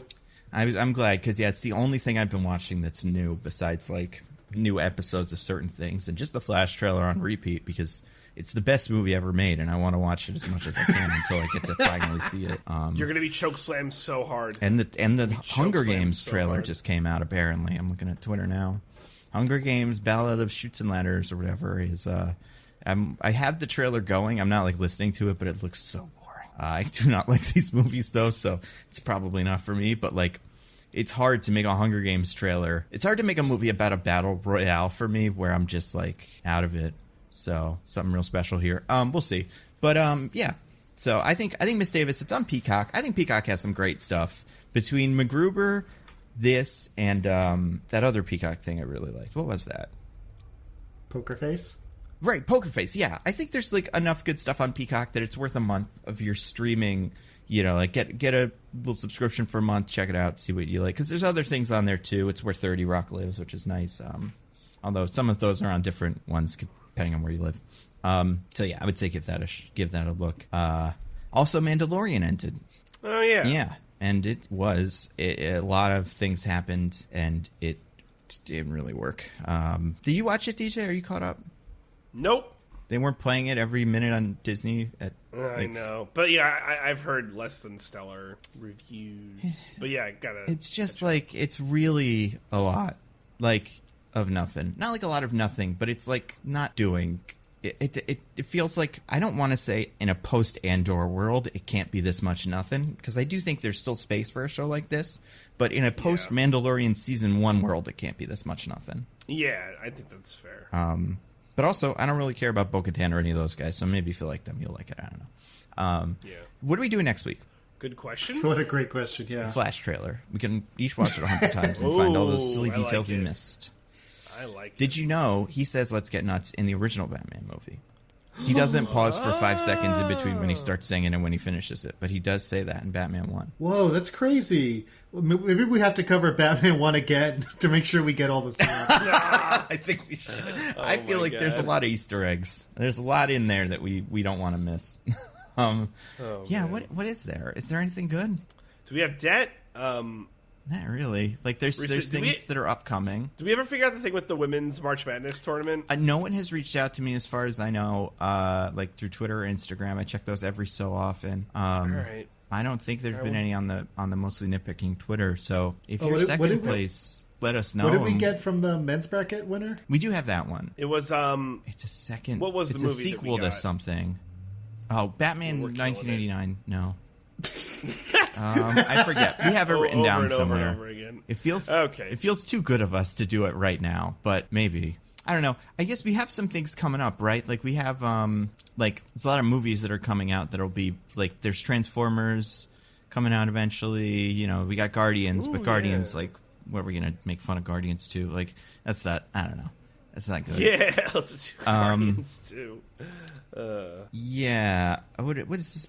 May 2020. I mean, we could do an Indiana Jones. And we could do the Crystal really Skull. watched Crystal Skull in a while, but maybe there's something there. Ooh, and Fast X, but we've done all the Fast movies, so yeah, we caught up with those. Yeah, I feel like there's only so many. Like there's a couple of franchises like that we could start. But like we've done we've done Twilight. We never did Harry Hunger Potter. Games. No, we've never done the Hunger Games, and those are some pretty dumb movies. Like when you really get into the details, it doesn't hold up. Also, Little Mermaid's coming out, so we could do another Disney live action something or other. Yeah. Like we don't want to, but like we could. But yeah, I don't know. There's not. Yeah. It's not a super shallow pool, but nothing's like jumping out at. Maybe honestly, Transformers might not be the worst thing. Those are pretty weird. And I like, really don't want to break my streak of never watching a Michael Bay Transformers. They're interesting cultural thingies. Like there's very few movies that feel like you're watching a movie from 2007, like the first Transformers does. We could have you watch a non-Michael Bay Transformers movie. I already did. I've watched the Bumblebee. Okay. We could watch the old one from the 80s. I've also watched that one before. That one. No. Yeah. That one's pretty cool. I don't know. Give suggestions if anybody has something like that they want us to watch. Yeah, we'll make Diggins put a poll. Yeah. But before that, do you guys have anything to plug, DJ? Real quick, Roses and Rejections. Where we did the Love is Blind Season 4 reunion finale. What'd you think? Mess. Fucking just awful. Bad. Just awful. How could you cover something that never aired? It is not good. Yeah, we're boycotting Vanessa Lachey. We're calling for her resignation. She's terrible. But we're getting the Ultimatum Queer Love, and I loved the Ultimatum Season 1, so we'll see how that goes. Yeah. We shall see. But check that out. What about you, Diggins? Just my usual stuff. I'm on a and I've been streaming at twitch.tv/this is an odd name. I took the past week or two off because I was visiting family, but I'm probably going to get back to that probably before this podcast even goes up. So nice. You can go to twitch.tv/this is an odd name to check that out. What about you, Nando? Just videos. I put my the superhero train one. You know what? My casting the Superman supporting cast video will probably be out probably before this goes out on YouTube, which means my next video will be on Nebula, which is something's like there's something fundamentally broken in the Star Wars universe, and we kind of gotta figure it out, especially after this most recent season of Mandalorian. So it's just kind of looking at that. So if you have Nebula, you can check that out. If not, you can get Nebula. But yeah, those are the two videos. I don't know what's coming after that. We will see. Guardians is coming out soon, so perhaps that will, turn up some great idea, but who knows? And until next week, I've been at Nando V Movies on Twitter. I'm at Zippy by Day. I'm at This Is an Odd Name. Goodbye, everybody. Goodbye. Woo! Bye. We love you.